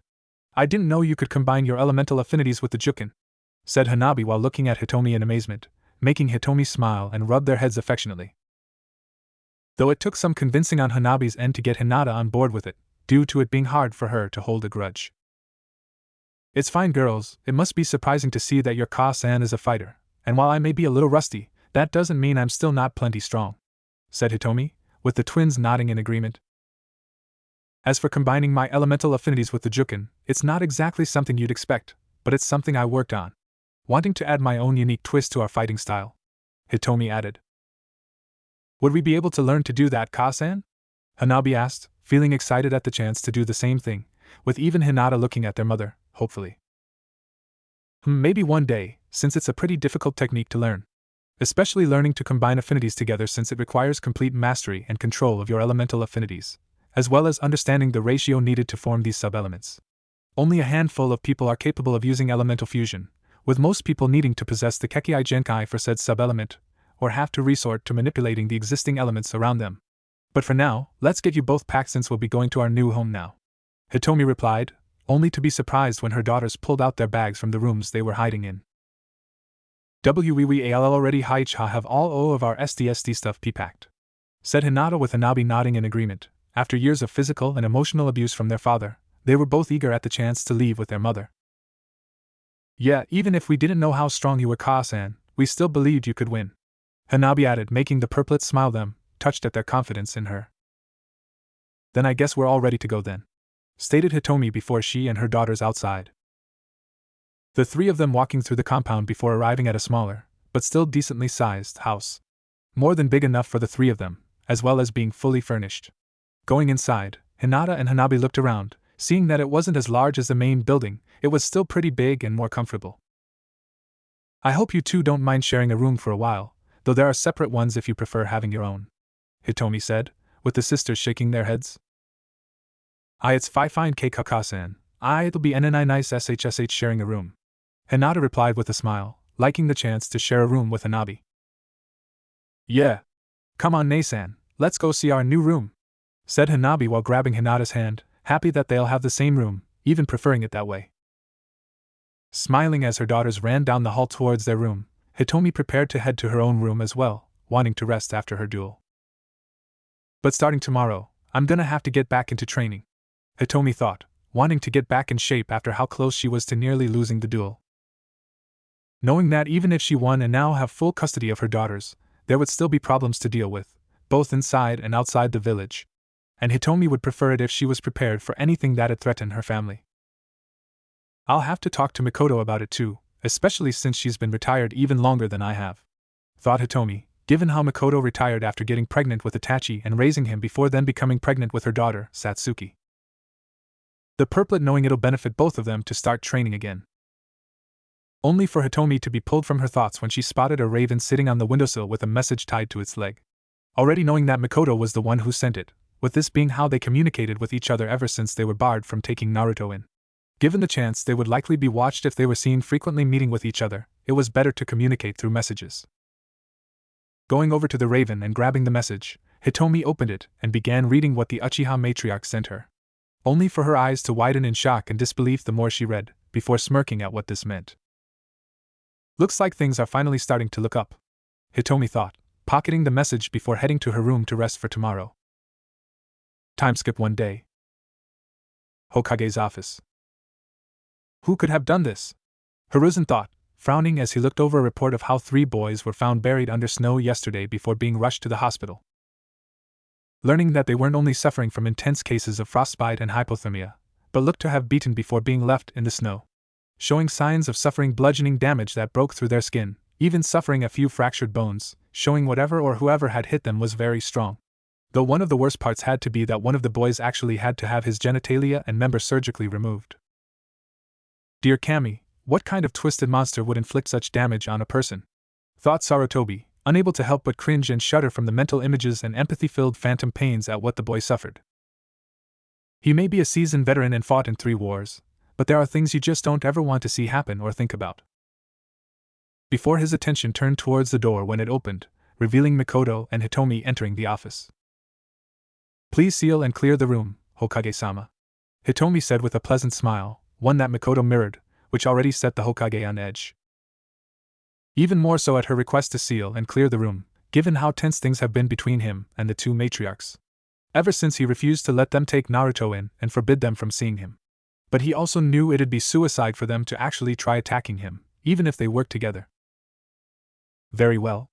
Hiruzen replied warily before making a hand sign, signaling the Anbu to leave the room, before making another hand sign that caused seals to light up on the walls, door and windows, sealing the room from anyone trying to enter, leave, or listen in on them. What is it you both wish to speak to me about that required only us to be present? Questioned Hiruzen, with Mikoto's and Hitomi's smiles gaining an edge to them. Oh, you know, just a few important things. Mostly Naruto and our desire to adopt him, Mikoto replied. The fact that you forbid us from doing so, along with the restraining orders and ban you wrongfully put against us, added Hitomi. As well as how not long after our first argument, all the files and documents listing me as Naruto's godmother just vanished. Isn't that just strange? Concluded Mikoto, both of them already knowing just what happened and who was likely responsible. It was for the good of the village, Sarutobi stated neutrally, having known what Danzo planned but did nothing to stop him. Yes, I'm sure the mummy tells himself that all time when he's plotting to murder you and anyone else in his way, retorted Hitomi, annoyed that seemed to always be the same excuse to justify everything. We're not interested in your excuses or whatever bullshit reasoning you have. Because now you can't stop us from taking Naruto in, due to one very interesting fact I learned yesterday, said Mikoto with her smile now being downright predatory, setting the Sandaime further on edge. What fact? Questioned the Hokage. Naruto has the Sharingan, a natural one to be exact. You know what that means, don't you? Mikoto revealed, feeling satisfied in the stunned and worried look on Hiruzen's face. With the Hokage knowing exactly what that meant, if Naruto truly had a natural Sharingan, it meant that he had Uchiha blood in his veins. Meaning there was nothing stopping Mikoto from claiming Naruto as a member of her clan and adopting him, not without him alienating himself and Konoha's overall governing body from the various clans that resided in the village. Should they ever learn that he prevented a child from being adopted into the clan they were descended from, when they showed clear signs of possessing said clan's Kekkei Genkai. And how exactly did you learn about this? You are forbidden from going anywhere near Naruto at all, let alone close enough to look at his eyes. What proof would you even be able to provide? Hiruzen asked, regaining his cool and composure. Knowing that Mikoto wouldn't lie about such a thing, given how convoluted and easily exposed such a lie would be. But at the same time, held a good amount of skepticism that it was actually true with how she had no way of being able to get close enough to Naruto to see if he had a Sharingan. And hoping that it was some kind of mistake, or she actually was lying. As if it was true and Naruto did have the Sharingan, then things would get very bad very fast with him being in Mikoto's and Hitomi's care. Oh, I haven't forgotten, but that doesn't apply to the rest of the Uchiha clan. Shursui was the one who told me after he stumbled onto Naruto with an active, first-stage Sharingan. Having seen it for himself and seen Naruto deactivate it, even looking Naruto over with his own Sharingan to be sure. Mikoto replied with a smirk while the Hokage's worry grew. As for proof, simply call in Naruto, himself, and then we can all see for ourselves if he has the Sharingan or not. Hitomi said challengingly, knowing the Hokage will do so, as if he refuses he'd basically be admitting to not wanting to see they were telling the truth. Something Hiruzen was tempted to do, trying to think of a way out of this situation, only to realize that no matter what he tried, it'd only end badly for him. If he agreed and Naruto did have the Sharingan, then there's nothing he could do to stop Mikoto from adopting him. But if he refused, it'd be the same as admitting they were right but refused to see the truth. Very well, I'll have Naruto brought here so we can see for ourselves if he truly has the Sharingan. The restraining orders and my previous commands of forbidding you from interacting with him will be temporarily lifted. The results of this meeting will decide if it remains temporary or becomes permanent. Sarutobi said reluctantly before making a few hand signs, silently signaling one of the Anbu that were outside the window to go get Naruto. With Mikoto and Hitomi unable to deny how happy they were feeling at the chance to finally meet Naruto, already knowing they'll be leaving the office with him in their care. It wasn't long before there was a knock at the door, making the Hokage deactivate the seals with an Anbu opening the door, and Naruto, himself, walked in with a worried and unsure expression. The whiskered Ravenet having been worried when one of those animal-masked ninjas showed up at his apartment, saying the Hokage wanted to see him. "Why did you want to see me, old man?" Naruto asked while looking at the Hokage, wondering if this was about what happened yesterday with the bullies. "You have nothing to be worried about, Naruto. I merely called you here because these two ladies believe there is something special about you and we wish to see if it's true," said Hiruzen while resealing the room, making Naruto turn to look at Mikoto and Hitomi, surprised at seeing them, even more so with how they were smiling at him. Something he wasn't used to seeing, having only ever seen villagers give him dismissive and uncaring looks before they started glaring at him or completely ignoring him. Now seeing these two women actually smiling at him, Naruto wasn't sure how to react. Hello?" Naruto said shyly before he was further surprised when Hitomi suddenly squealed and picked him up. You're just so adorable," Hitomi said, unable to help herself, wanting to make up for all the missed time, along with seeing how adorable Naruto's shy look was and that it was made even more so, with his whiskers. While Naruto was now shocked, not expecting for one of the women to suddenly grab and hug him before he became embarrassment, as she held him against her very large, his embarrassment growing when Hitomi kissed him on his forehead, before setting him down on the ground. With Uzumaki then looking at the other woman when she knelt down, still smiling at him. "Sorry for that, Naruto. Hitomi can just be really affectionate. We both also been looking forward to finally getting a chance to meet you, officially anyway. The last time we saw you, you were still just a baby," said Mikoto while ruffling Naruto's hair, surprising Naruto again. "Why, you both know my name. And Kaan knew me as a baby?" Naruto asked in surprise, along with some hope that maybe they would have also known his parents. "We did, and you were just as cute then as you are now," Mikoto replied, making the whiskered Ravenet blush at her words while Hitomi knelt down next to him. "I'm also happy to get the chance to thank you, Naruto, for helping my daughters yesterday, as well as apologize for Ko and Natsu leaving you the way they did," Hitomi said with her smile turning into a frown for a moment. "Your daughters? Oh, those two girls," said Naruto, with Hitomi nodding in response. "That's right, Hinata and Hanabi. If you want, I can introduce you to them later. I'm sure they'd like to thank you personally for helping them," offered Hitomi, with Naruto looking at her in surprise. "You'll also be able to meet my own children, too. My son, Itachi, is a couple years older than you. But my daughter, Satsuki, is the same age as you and Hitomi's daughters," Mikoto added, eager to introduce her children to their god-brother. While Naruto looked between them in surprise and disbelief, along with still blushing at how nice and affectionate they were being to him. Really not used to being treated this way, the only others being Ayame and Teuchi at Ramen Ichiraku. "Ahem. If you both wouldn't mind getting back to the matter at hand," Hiruzen said, not liking how they seemed so confident that Naruto had Sharingan, and was growing more worried that it actually is true. Mikoto and Hitomi looked at the Sandaime in annoyance, before smiling at Naruto again. "I guess he's right for once. Naruto, the reason we wanted to see you is because of something that happened yesterday. You met a member of my clan, Shisui Uchiha, and he told us that you have the Sharingan," Mikoto said, making Naruto tilt his head in confusion. "What's the Sharingan?" Naruto asked, only to see Mikoto's eyes turn crimson with 3 tomos circling the pupil. "That's the Sharingan, Naruto. It's a dojutsu unique to the Uchiha clan and we believe that you had awakened it yesterday, from what Shisui had told Mikoto. We'd just like to confirm it by having you activate it," replied Hitomi, with Naruto nodding slowly. "My eyes did feel pretty weird before it went away, when I got home. But I don't know how to do it again," said Naruto, not sure how he's supposed to activate the Sharingan, if he did actually have it. "It's alright, since you didn't even know you have it. Even for most Uchiha, it's normal for our eyes to feel strange when first awakening the Sharingan, getting blurry vision the first time. But it'll get easier the more you do it. As for how you activate it, all you need to do is channel chakra to your eyes," said Mikoto. "Though don't try and force it, it helps the first times when activating your dojutsu to be relaxed and let it just flow naturally. Though like Mikoto said, the more you use it, the easier it'll be until you're able to instinctively turn it on," Hitomi added, with Naruto nodding in response at their words before closing his eyes and focusing on channeling chakra into his eyes. Mikoto, Hitomi and the Sandaime watched Naruto closely, waiting to see if he really did possess the Sharingan. Before Naruto finally opened his eyes with both matriarchs smiling triumphantly while, to Hiruzen's shock and dismay, Naruto's eyes were now crimson with a single tomo in both of them. Did I do it? Naruto asked, looking between them, blinking a few times when he saw flame-like auras around and inside them, unaware he's now seeing their chakra. Yes, you did. Good job, Naruto said Hitomi, smiling and ruffling his hair while Mikoto nodded in agreement. Yeah, you can stop channeling your chakra now, so you don't get tired from having it active for too long, Mikoto said, the whiskered Ravenet nodding before taking a few moments to deactivate his Sharingan. With the Uchiha matriarch then standing up and faced the Sandaime with a smirk, relishing in the look on his face at seeing he's now backed into a corner. Now, if you'd be so kind, Hokage-sama, the adoption papers, said Mikoto, causing Naruto's head to snap towards her in shock and hope that he heard her correctly.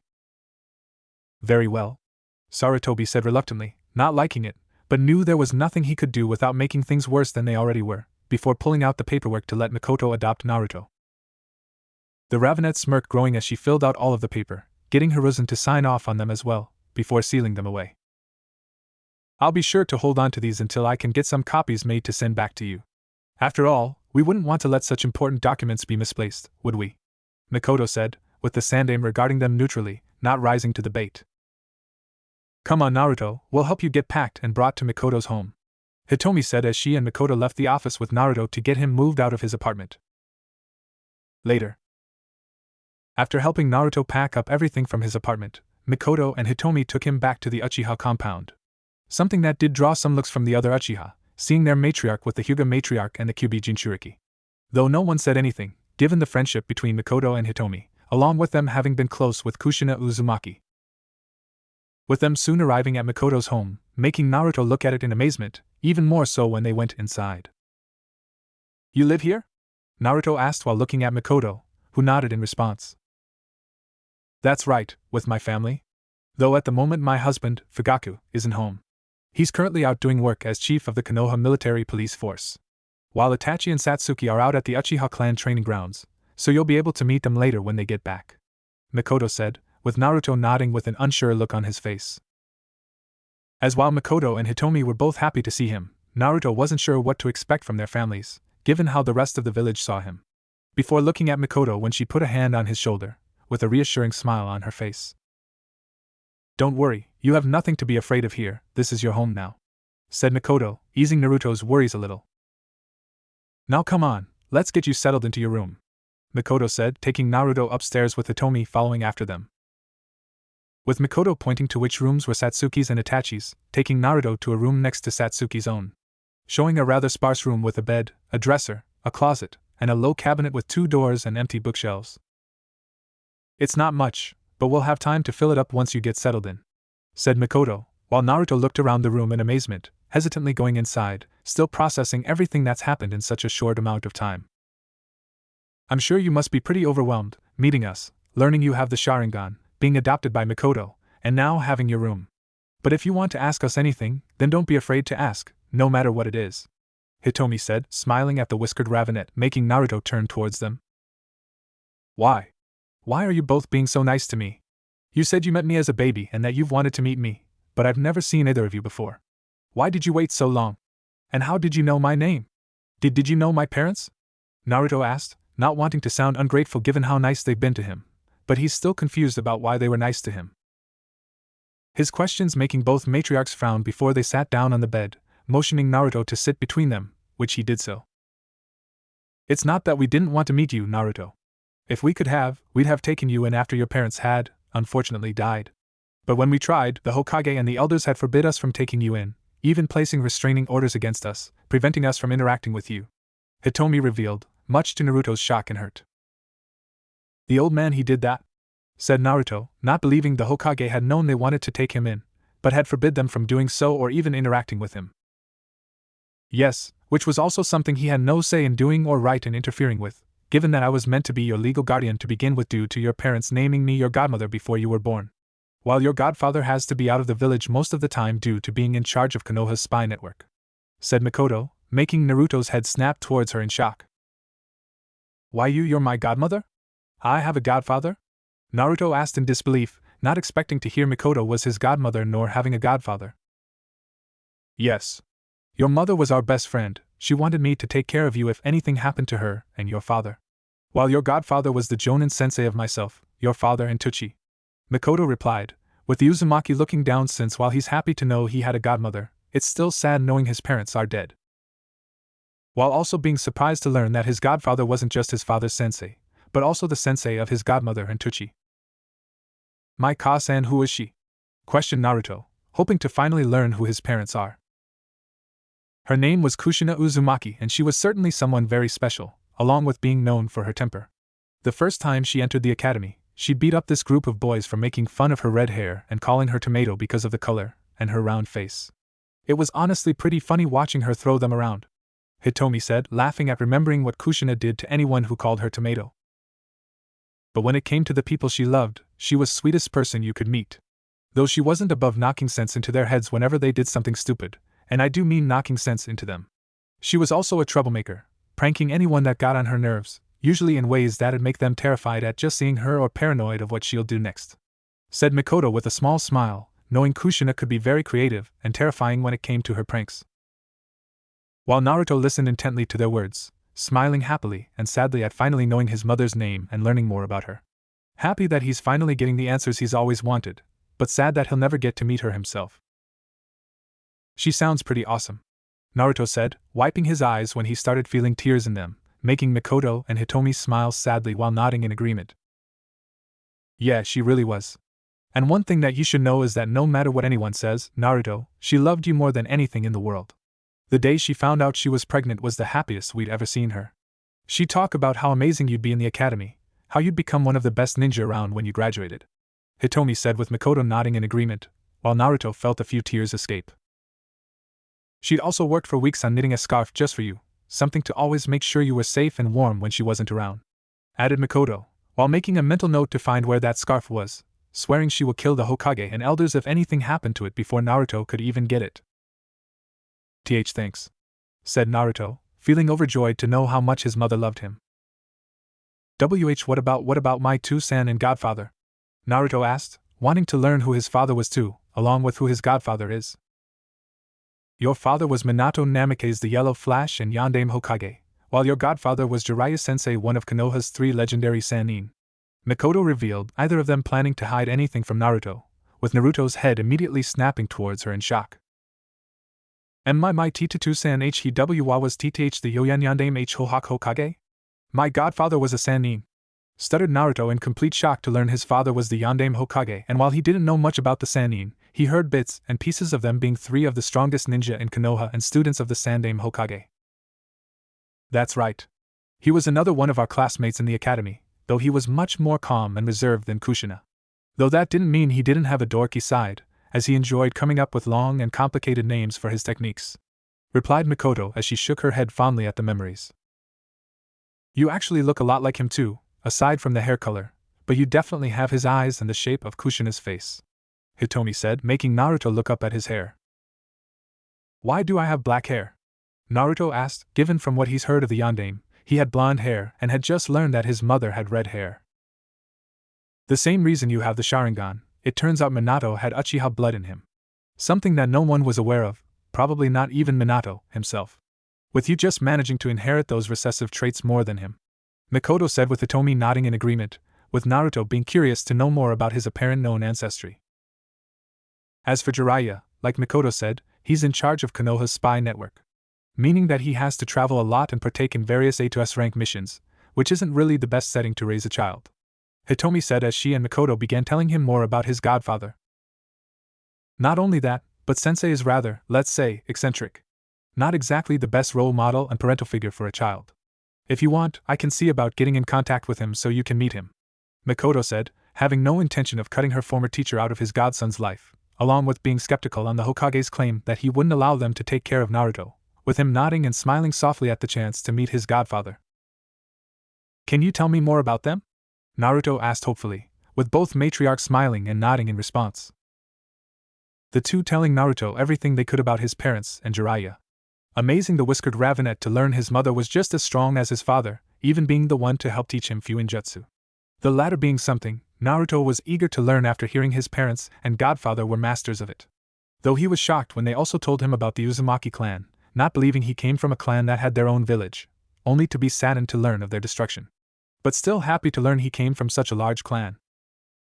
With Naruto feeling shock and joy the more he learned, but also anger at how everything was being kept from him by the Hokage. Along with the fact that the old man had kept his godmother and Hitomi from taking him in. Having thought the Sandaime had been nice and cared about him by giving him an apartment and a monthly stipend, only to learn how much he's betrayed him. I can't believe the old man didn't tell me any of this, Naruto muttered, feeling hurt and angry at Sarutobi's betrayal, making Mikoto and Hitomi frown before putting a hand on Naruto's shoulders. We're sorry we weren't able to do anything for you sooner, Naruto. If we could have, we would have taken you in as soon as we could, said Hitomi, Mikoto nodding in agreement. But we're here now and nothing's going to be changing that anytime soon. We promise that we'll always be here when you need us. And if there's ever anything you need, don't hesitate to ask us, Mikoto added, making Naruto look at them, feeling touched and happy to know they cared about him. Why did the old man keep you both from adopting me, anyway? Naruto asked, causing both matriarchs to frown before sighing, knowing he deserved to know. It has to do with how everyone now treats you. I'm sure you've noticed a change from indifference and pity to hatred. That's because you're a Jinchuriki, Naruto, someone that has a Biju sealed inside them. And you have the Kyuubi sealed inside of you, revealed Hitomi, much to Naruto's shock as he went completely still. I have the Kyuubi sealed inside me, Naruto muttered shakily, not thinking that would be the reason everyone suddenly started hating him. Yes, but don't think that makes you a monster or that you're the fox itself. You're merely the container, being no different than a storage scroll. We don't really have all the details of what happened, but Kushina had been the Kyuubi Jinchuriki before you, something she told us after we earned her trust. You see, when a female Jinchuriki gives birth, their seal is weakened in the process. Whatever happened the night you were born, it led to the Kyuubi escaping, and while we don't know for sure, we do believe that someone had somehow learned of where your parents were and ripped the Kyuubi out her, leading to Minato sealing the Kyuubi inside of you, at the cost of his life, while Kushina died due to the fact when a Biju is extracted from its Jinchuriki, the Jinchuriki dies. Even in Uzumaki with their powerful life force would succumb to this. At best it will only give them a few moments after the extraction, Mikoto explained. As for how this ties into the Hokage keeping us from taking you in, that's because it's known that the Sharingan is capable of controlling the Kyuubi, so naturally it's believed an Uchiha was the one who caused the Kyuubi attack. With it not being helped by the fact that the Uchiha clan had been kept from helping in the battle and simply on evacuating the civilians. Also, Jinchuriki as a whole are meant to serve their village in its entirety, meaning they can't be shown favoring a single group or clan above the village. That's why the Hokage and elders kept us from taking you in. They thought the Uchiha clan would use you as a weapon, and they couldn't have you favoring either of our clans above the village, said Hitomi, with Naruto looking down at this information. They just wanted me as a weapon for themselves, Naruto muttered bitterly, angry that the Hokage was likely just manipulating him the entire time, offering him help to make him loyal to him and the village. We can't say for certain about the Hokage, but the other elders, definitely, stated Mikoto, with Hitomi nodding in agreement. They may not like the Hokage, but that didn't make him a bad man. Though they personally thought he was worse than that, he was a good man that just did nothing unless it was for the good of the village. With Naruto looking down while Mikoto and Hitomi held him close, the two swearing to make sure he'd never be used by anyone again. Later. Once Naruto had calmed down from all the revelations of who he was and about his parents, Mikoto and Hitomi had begun helping him get settled into his new room and unpack everything, with him still asking to know more about his parents and godfather, wanting to learn everything they could tell him, especially since they planned to introduce him to the latter, something the two were more than happy to do. Though once they were done unpacking, it wasn't long before Hitomi had to return home, leaving just Naruto and Mikoto, with the Uchiha matriarch taking Naruto downstairs to the kitchen where she began making him some ramen, wanting to make him something special. Sorry if it's not as good as Ichiraku's, I'm not used to making ramen, Mikoto said while smiling sheepishly, having not made ramen very often, with Naruto taking a bite of the ramen, his eyes widening in surprise before he began eagerly devouring it. No, it's really great. It's just as good as Ichiraku's too, said Naruto, smiling at Mikoto before he continued eating the ramen. With the more he ate, he started thinking it was even better than Ichiraku's. Then I'll make sure to make more whenever you want some, said Mikoto while smiling at the whiskered Ravenet, ruffling his hair before kissing him on top of his head. The gesture making Naruto go still for a moment before looking at Mikoto smiling at him, before going back to his ramen, unable to deny the warm feeling spreading through him. Is this what having a Ka-san is like that?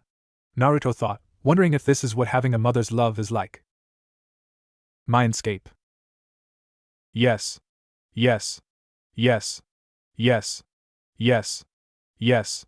Kushina repeated with an ecstatic and overjoyed grin on her face that finally her baby could get the home, love and family he should have had for years. While it had been a shock when she realized that Naruto had the Sharingan, and possibly the Hayatan as well, if how he created the ice around his fists was anything to go by, it also made her relieved that it meant now the Hokage and elders could do nothing to stop Mikoto from adopting him. Feeling happy at her friend's refusal to give up on taking Naruto in, along with being happy that they told him everything about her, Minato, Jiraiya, the Uzumaki clan, and him being a Jinchuriki. And soon I'll hopefully be able to meet Naruto myself, thought Kushina, having started getting the hang of her new body and power, hoping that soon she'll be able to reform her old body so she can meet Naruto in person. Real world. We're home, someone said, making Naruto look up from his ramen while Mikoto smiled at hearing Itachi, knowing Satsuki would be with him. I'm in the kitchen, Itachi, Satsuki. Come in here, there's someone I want you both to meet, said Mikoto, eager to introduce them to their godbrother, while giving Naruto a reassuring smile after seeing his worried expression. Hearing the approaching footsteps, Naruto looked towards the entrance and saw who were his apparent godbrother and godsister. Having heard a few things about Satsuki and Itachi from Mikoto, so he'd be a little familiar with them. Despite being only 10 years old, Itachi was fairly tall for his age with fair skin, black eyes under which were long, pronounced tear troughs, jet black hair pulled back into a short, low ponytail at his face was framed with center-parted bangs that extended to his chin. With him wearing a black high-collared shirt with the Uchiha clan symbol on the back, dark gray pants and bandages wrapped around his ankles. While Satsuki had onyx black eyes, pale skin, and long wavy black hair with a blue tint tied into twin tails. With her wearing a black high-collared shirt that lacked the Uchiha clan symbol on the back, white shorts, and bandages around her ankles. With the two's attention immediately turning towards Naruto when they saw him, with Itachi looking at Naruto curiously and in recognition, while Satsuki frowned at the Uzumaki. Who's he, Ka-san? Satsuki asked, wondering who the stranger was, yelping slightly when Itachi poked her side. Don't forget your manners, Satsuki. What's important is that he's a guest, Itachi said, with the young girl muttering under her breath. Hello, I am Naruto Uzumaki. Naruto introduced while standing up and bowing to the two. It's nice to meet you, Naruto, my name's Itachi. And there's no need to bow, alright, replied Itachi with a small smile and holding out his hand, which Naruto hesitantly shook before moving Satsuki forward. Hi, I'm Satsuki Uchiha, Satsuki said, crossing her arms while giving Naruto a scrutinizing look before turning to her mother with a questioning look. Itachi Satsuki, Naruto is the son of a close friend of mine. Unfortunately, she and her husband died not long after he was born. But before they did, they named me his godmother, and just recently I was finally able to adopt him. So, Naruto isn't only your new adopted brother, but your godbrother as well, Mikoto revealed, surprising Satsuki and Itachi to hear Naruto is their godbrother. Another brother? Satsuki asked, now curious to learn she had another brother, a godbrother at that, who's also her age. What changed, Ka-san? Questioned Itachi, knowing who Naruto is and his status, making him wonder what happened to get the Hokage to let his mother adopt Naruto. It turns out Naruto is much closer to us than I originally thought, said Mikoto before nodding to Naruto, wanting him to show them his Sharingan. Nodding slowly, Naruto closed his eyes before opening them after a few moments, shocking the siblings when they saw he had the Sharingan. You have the Sharingan? Said Satsuki in shock and disbelief, along with some jealousy that someone her age awakened the Sharingan, even earlier than when Itachi awakened his. With it not helping that he probably wasn't even aware of it at all, if her mother didn't even know he had it. That's right, it turns out Naruto's father had Uchiha ancestry, which has awakened in Naruto, making him a member of the Uchiha clan and allowing me to adopt him, Mikoto said while smiling at her children. Well, it's surprising to see someone so young awaken the Sharingan, but it's also impressive as well. It just means you'll have that much more time to master it, Itachi stated, with Satsuki scowling and crossing her arms. It's not that impressive, he probably didn't even mean to awaken it, Satsuki muttered, annoyed at how close her mother already seemed to Naruto, and Itachi praising him for awakening the Sharingan. With Mikoto looking at her daughter with a frown before smirking as she knew a way to change her attitude in regards to her new brother. Going over to Satsuki, Mikoto leaned down and began whispering something in her ear. The young Uchiha frowning at what her mother was saying, only to perk up before smiling eagerly. Okay, maybe it's a little cool, you have the Sharingan.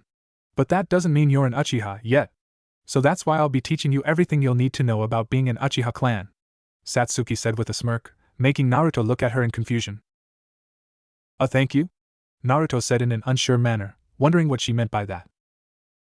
"Of course, after all, it's a big sister's duty to teach her new little brother," said Satsuki with her smirk growing, while Naruto looked at her in surprise before frowning in annoyance. "You aren't older than me. We're the same age," Naruto said, only for the young girl to pat him on the head.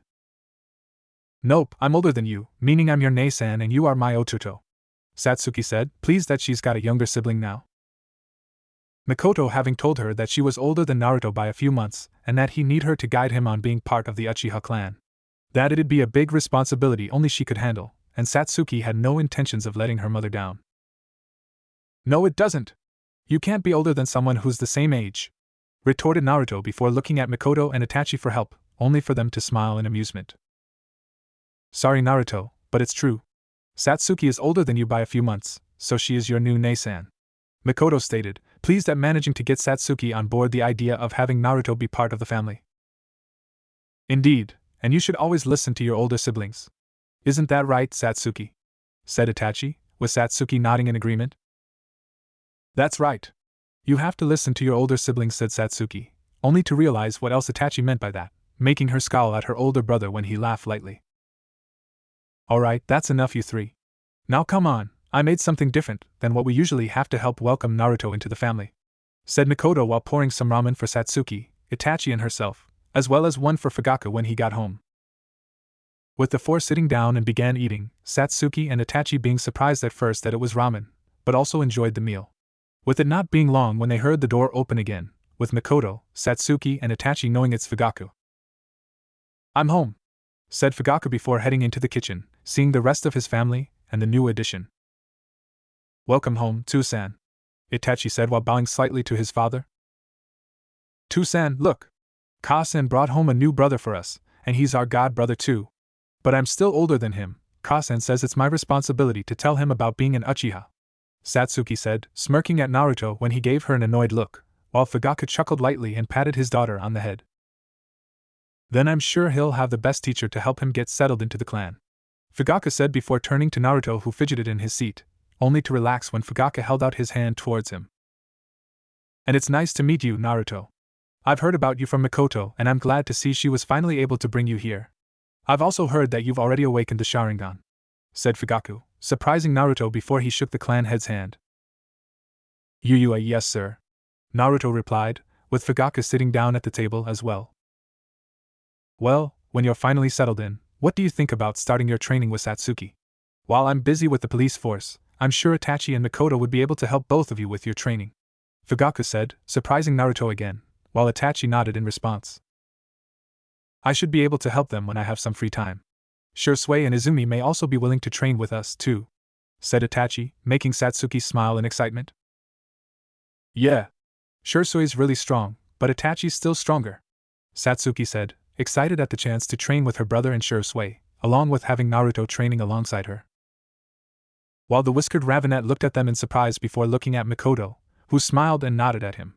With Naruto slowly starting to smile as well, not expecting them to be this welcoming to him, but also happy that he finally has the chance to be part of a family. "What were you thinking, Hiruzen? Letting the Jinchuriki be taken in by the Uchiha? You might as well give them control over all of Konoha now," Danzo shouted as he, Koharu, and Hamura stood in the Hokage's office, discussing Naruto's adoption into the Uchiha clan and the fact he is an Uchiha. The Warhawk being even further angered at the fact that Sarutobi waited until the next day to inform them, rather than immediately telling them what happened yesterday. As the longer nothing was done, the deeper the Uchiha could sink their claws into the weapon. "There was nothing to be done, Danzo. I saw for myself that Naruto possesses the Sharingan, and is capable of activating and deactivating it, something only Uchiha are capable of," retorted Hiruzen, narrowing his eyes at his old rival. "As much as I don't like it, Hiruzen is right.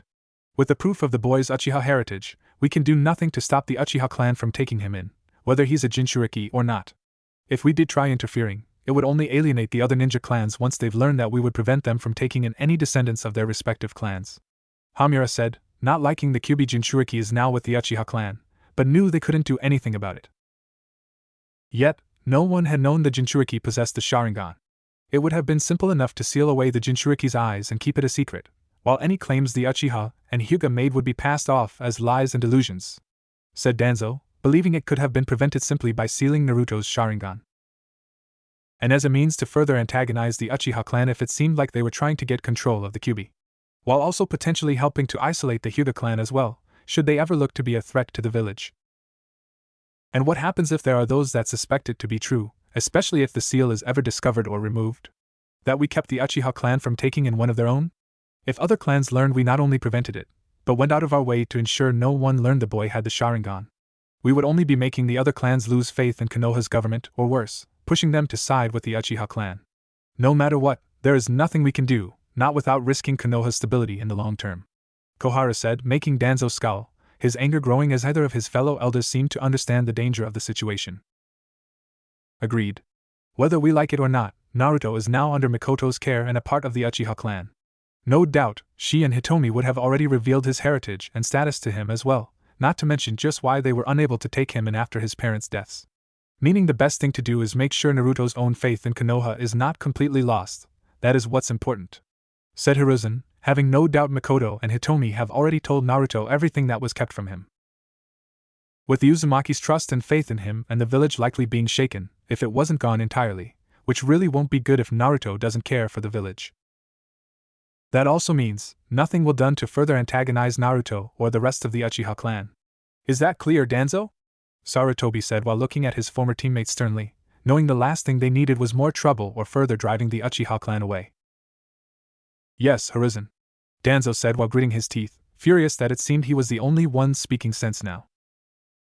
Along with the feeling of anger and disgust at how, despite their best intentions to make sure it didn't happen, even snubbing Fugaku when they were deciding the Yondaime Hokage, someone of Uchiha blood still managed to acquire the title of Hokage. Namikaze was already bad enough for following Hiruzen's weak beliefs, but the fact he was an Uchiha, thought Danzo, unsure if he would have been able to restrain himself from trying to kill Minato if he knew he was an Uchiha. Though the Warhawk also had no intention of leaving things alone, refusing to let the Uchiha have control of the Kyuubi or let those damn women think they can get away with this. Along with planning to speed up his plans to eliminate the Uchiha clan, knowing they've long outlived their usefulness. Moving on to another matter, I wish to nominate Itachi Uchiha to join the ANBU Black Ops, said Danzo, after taking a few moments to rein in his anger and school his features, while Hiruzen, Hamura and Kohara looked at him in disbelief. Itachi? The boy is only 10 years old. The minimum age requirement for anyone to join ANBU is at least 13, no matter how skilled they are, Kohara said with a frown. Yet he's already proven time and time again to be an unrivaled genius, possessing talent few claim to have. Graduating from the academy at the age of 6 after only 4 months, almost a year after graduating he was mastering ninjutsu and claimed his missions were too easy, and now he's already advanced to the rank of Chunin after completing the Chunin exams single-handedly. His talent would be wasted in the regular ninja program. Placing him within the ANBU would allow him to truly flourish and put his skill to use in defending the village, explained Danzo, unable to deny Itachi is a once-in-a-lifetime prodigy. Plus, he had intended to recommend Itachi join ANBU once he turned 11, knowing the Uchiha heir's strong desire to maintain peace would be put to good use in protecting Konoha, as well as making him a useful pawn in eliminating the rest of his cursed clan, which he now had to do much earlier if he hoped to get the weapon away from the Uchiha clan before they can try influencing it. Though now he refused to take any chances, with Danzo also planning to get into contact with Madara, having provided him with the location where Kushina would give birth once she went into labor. Planning to utilize their temporary alliance to provide Fugaku with the information needed to get him on board with the idea of the coup d'etat. And another useful pawn in ensuring nothing leads back to me, thought Danzo, thinking of Yashiro Uchiha, one of the main supporters of the idea of a coup.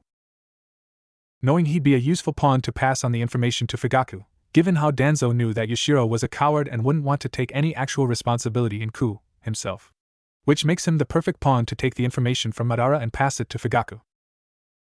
Still, even with his talent and abilities, he's still merely a boy.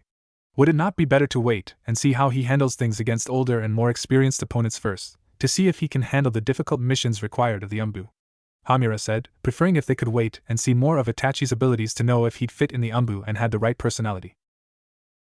You all bring up several good points. Despite his skills, Itachi is still only a child and the burden of being in the ANBU may be too much for him. But Danzo is also correct that he would be wasted remaining in the regular ninja program, when he's proven time and time again to be a model shinobi. As for having him in Umbu, it would be a boon to have such a member working to defend the village from threats. Sarutobi said, reluctant to agree with Danzo about putting Itachi in the Umbu, before looking at the Warhawk suspiciously. Yet it's rather odd, with how you were so against the Uchiha clan taking in Naruto, only to suddenly suggest the clan heir for such a position, stated Hiruzen, wondering what angle he's playing with his suggestion. I merely recognize the fact that Itachi would be of better use to the village in the Umbu, rather than as a regular ninja. But it's also a means to keep the Uchiha clan from using the Kyuubi against Konoha by having their clan heir serving directly under the Hokage.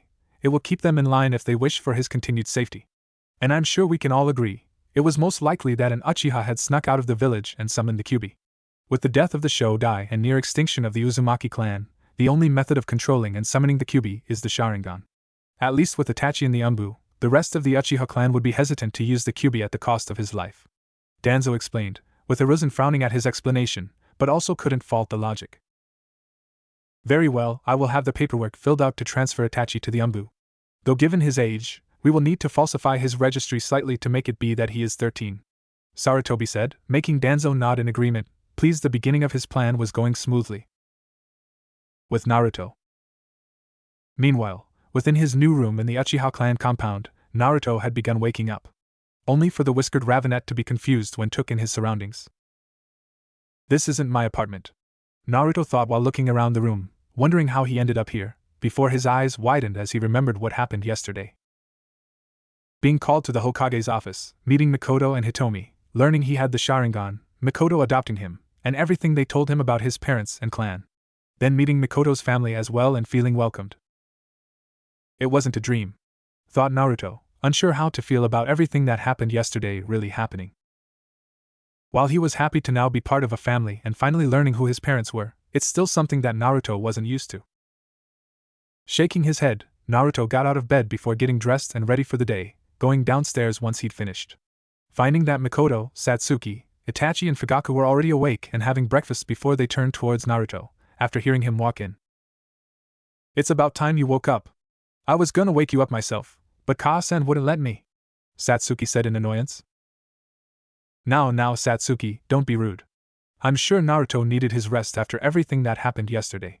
I also seem to recall you sleeping in much longer after choosing to stay out training, said Mikoto, making Satsuki blush slightly in embarrassment. Sorry if I made you wait, Naruto said, only for them to wave it off. No need to apologize, there's no harm done after all. Besides, you're up now, so just take a seat and have some breakfast, said Fugaku, with Naruto slowly going over and sitting down, with Mikoto setting a filled plate in front of him. Looking at the food for a few moments, Naruto hesitantly took a bite before he immediately began digging in after seeing it tasted really good. With it not being long before his plate was empty, much to his disappointment, only to blush in embarrassment when he saw everyone looking at him in amusement. So sorry, muttered Naruto, making the four Uchiha laugh lightly. There's no need to say sorry. If you're hungry, then just eat as quickly as you like. As long as you don't eat too much, where you'll get sick, Itachi said, Mikoto nodding in agreement. Itachi's right, you're obviously hungry, so don't worry how fast you finish. But do try to take it more slowly, said Mikoto before filling Naruto's plate again, surprising the Uzumaki that he could actually get a second helping. Thank you, Naruto said before he began eating a slower pace, now wanting to enjoy it more than eating it all at once. Though Naruto couldn't help but notice the headband Itachi was now wearing, having not seen him wearing it last night, surprising him again that Itachi was already a ninja. Something wrong, Naruto? Itachi asked, noticing his staring, making Naruto flinch slightly. And no, nothing's wrong. I just saw your headband. Don't you have to graduate the academy to get one? Questioned Naruto, given how Mikoto told him that Itachi was only 10 years old, and he's heard that students enter the academy when they're 6 and graduate when they're 12. That's because I've already graduated the academy. I'm actually a Chunin after entering the last Chunin exams, Itachi revealed, shocking Naruto that he's already a Chunin. BBUBU, but how? You're only 10, how did you graduate the academy and how are you already a Chunin? Naruto said in disbelief. That's because Nisan's really strong. He graduated early to become a ninja and he's been training me to be strong too, said Satsuki with a smirk. It's true, Itachi enrolled into the academy when he was 6 and proved to be incredibly talented. Talented enough that his teachers all agreed that he was more than qualified to become a genin, Mikoto said, smiling at her oldest son. But even then, he was already training at Chunin level, mastering ninjutsu far above that of a genin. And before you awakened your Sharingan, Itachi was the youngest Uchiha to awaken it when he was 8, along with mastering it the same year. Fugaku added, proud of how quickly Itachi was rising through the ranks.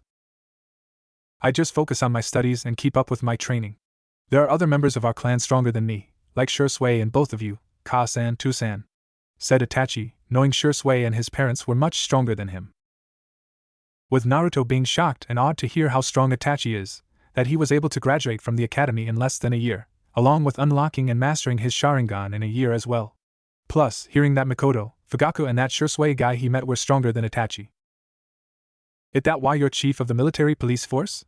Because you're the strongest in the clan? Naruto asked, turning towards Fugaku, with the clan head pausing for a moment before shaking his head. No, being the strongest in the clan doesn't mean you'll be chief of the police force. That usually falls to the clan head at the time before being passed down to one of their children. Or sometimes someone else will be chosen, so the clan head doesn't have their time divided between running both the Uchiha clan and police force. Explained Fugaku, confusing the Uzumaki. What does the police force chief do? Asked Naruto, curious to learn more about the organization his newly found clan operated. Usually they just decide the patrol routes for the members of the police force, go over and fill out reports, settle disputes between members, and go out to patrol the village themselves. We're also the ones that help maintain the laws inside the village, being the shinobi that watch the other shinobi. Fugaku replied. So like the Hokage. Naruto stated, seeing the position being like the Hokage. Both of them had their own subordinates, they kept the peace in the village, they were both leaders, and looked after those under them. Yes, I suppose in a way it is like being Hokage, but just for the Uchiha clan.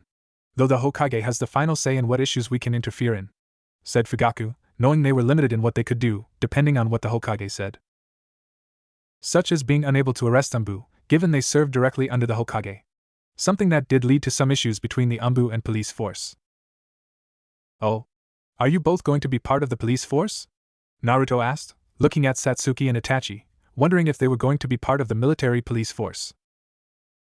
No, I desired to join the regular ninja forces, believing I could be of better use to the village by taking missions outside its walls rather than remaining within, replied Itachi. I don't know if I'll join, I want to be a ninja so I can get stronger, not stay in the village all the time, Satsuki said, unsure if she'll join the police force when she's older, only knowing that she wanted to test herself against powerful opponents outside the village to grow stronger and surpass her brother. The same goes for you, Naruto. You won't be expected to join the military police force either, just because you're now part of the Uchiha clan. It'll be your choice alone on what you decide to do, stated Mikoto, wanting her children to choose their own paths and make their own decisions rather than have someone else make it for them. With Naruto looking at her in surprise before looking at the others, with Fugaku nodding in agreement with his wife. The whiskered Revenant smiling at this, liking to have the chance to make his own choice still, even if he's now part of a clan. The family continued eating along with making small talk, before they all soon finished, with Fugaku saying his goodbyes before leaving for the police force headquarters. Come on, Naruto. I'm gonna show you around the compound and make sure you know where everything is, Satsuki said, grabbing Naruto's wrist and pulling him towards the door, wanting to get started on teaching him everything about the Uchiha clan. Don't stay out too long, we'll still need to get started on your training today, you two, said Mikoto, with Naruto and Satsuki nodding in response before they left. I'll go find Shursui and Izumi to see if they can help us today or another time, Itachi said, standing up, with the Uchiha matriarch nodding at this, as they soon left as well to get things ready for Naruto's and Satsuki's training. Along with getting back into shape, myself? Mikoto thought, remembering what Hitomi told her yesterday about getting back into shape after they retired. Knowing her friend was right and it'd be good for them to start training again. As even if they were finally able to take Naruto in, they knew that wouldn't be the end of their problems and it'd be better for them to be fully prepared for anything. With Naruto and Satsuki. After leaving their home, Satsuki had begun taking Naruto all around the Uchiha compound, pointing out where everything was and introducing him to some of the other Uchiha clan members. And this is Uchiha Senbei. They have the best senbei in the entire village and everyone knows it, Satsuki said when they arrived at a small bakery, when Naruto saw in two older adults outside the shop before they saw both children. Well, if it isn't Satsuki. Is this a visit or are you going off to train with Itachi again? Asked the woman, smiling at the two kids, which Satsuki returned. Hi Auntie, and we're gonna go train later. But right now, I'm showing Naruto around the compound. Satsuki replied while pulling Naruto forward, with the Uzumaki stumbling slightly at the force of her pull. Hello, it's nice to meet you both. I'm Naruto Uzumaki, introduced Naruto, with both adults smiling at him. Oh yeah, I think we saw you yesterday with Mikoto. It's nice to officially meet you, Naruto. I'm Taiki Uchiha, this is my wife, Yurichi, Taiki said. He's my new Otoro after Ka-san adopted him, along with also being part of the Uchiha clan when he awakened the Sharingan, revealed Satsuki, surprising the older Uchiha. Really? That's certainly an achievement. And if you're now part of the clan, then welcome to the family, Naruto, Yurichi said, smiling at the whiskered Ravenet. Thank you, ma'am, Naruto replied, before Taiki got up and went inside the shop, coming out after a few moments with 2 small bags. Here you both are, Samana Jirai and Senbei. Consider it a welcoming gift, Taiki said, with Satsuki taking a bag with a smile, while Naruto was surprised but took the other bag as well. Thanks, uncle. But we need to keep going. I still have to show Naruto around and tell him everything he needs to know, Satsuki said, grabbing Naruto again, with Taiki and Yurichi laughing lightly at the sight. Of course, Satsuki, but make sure to stop by again. And you listen to your big sister, Naruto, she's a smart girl, said Yurichi while waving at the two. We're the same age, said Naruto in annoyance that Satsuki was making people think she's older than him. I'm still older. Now stop slacking off, we have a lot to go over, if we still want to start training today, Satsuki said with a smirk, making Naruto look at her in annoyance before glancing back at Uchiha Senbei. Hey Satsuki, were they actually your aunt and uncle? Naruto asked, since they didn't seem to really look like either Mikoto or Fugaku. No, but that's what I call them because we're all part of the same clan, so that means we're all family. Even if we're not directly related, we're family, replied Satsuki, surprising Naruto before he looked down. Sounds nice, Naruto muttered, wondering what it would have been like to actually grow up as part of a clan from the beginning, whether it be the Uzumaki clan or Uchiha clan. Being able to know everyone and have everyone know who you are, smiling and greeting without a problem, even referring to some as if they were family without being related to them. Though Naruto looked up, when Satsuki's hand moved down to his and held it, finding the Ravenet smiling at him. That includes you now, too. Even if we're not related, you're still my new brother, and even if you weren't adopted by Ka-san, you'd still be my god brother too. So either way, you are family to us and soon everyone else in the clan will see you as family too, Satsuki said, surprising Naruto again before he smiled slightly at her. Thanks Satsuki, you actually are pretty smart, replied Naruto, feeling touched and happy at her words, that she considered him family. Only for his smile to drop when she smirked at him. Of course I'm smart, after all, I'm your Nei-san. So obviously, I'm way smarter and more mature. It's why I was picked as your mentor in educating you, stated Satsuki, with the Uzumaki looking at her blankly before she started dragging him along, again. Now come on, no more wasting time. You need to get caught up on everything you need to know and there's still a lot to cover, Satsuki said as she continued showing him around the compound. Later. And this is the last stop, the Naka Shrine. This is where meetings are held by Toussaint and the rest of the clan, along with where we honor fallen clan members, Satsuki said as they arrived at the Naka Shrine after she'd shown Naruto everything in the main compound. Is that everything then?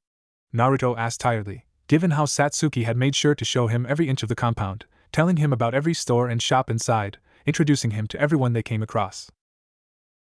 Only having taken a short break to eat the onigiri and senbei they got from Taiki and Yurichi, before she went back to showing him around. Even worse, when she began asking him random questions on the places they visited, making sure he remembered everything she told him. And if he didn't give her an answer she liked, then Satsuki would simply tell him everything again. With the Jinchuriki hoping that it was finally over, with the Naka Shrine having been the last location to visit. Oh no, this is just the last stop in the village, there are still plenty of other places to show you. But we need to wait to visit those with Ka-san or Ni-san since they're all outside the village. But I can still tell you about them, Satsuki replied, knowing there were some places outside the village that belonged to the Uchiha clan. What else is there? Said Naruto in disbelief, not thinking there was so much to learn about being part of a clan.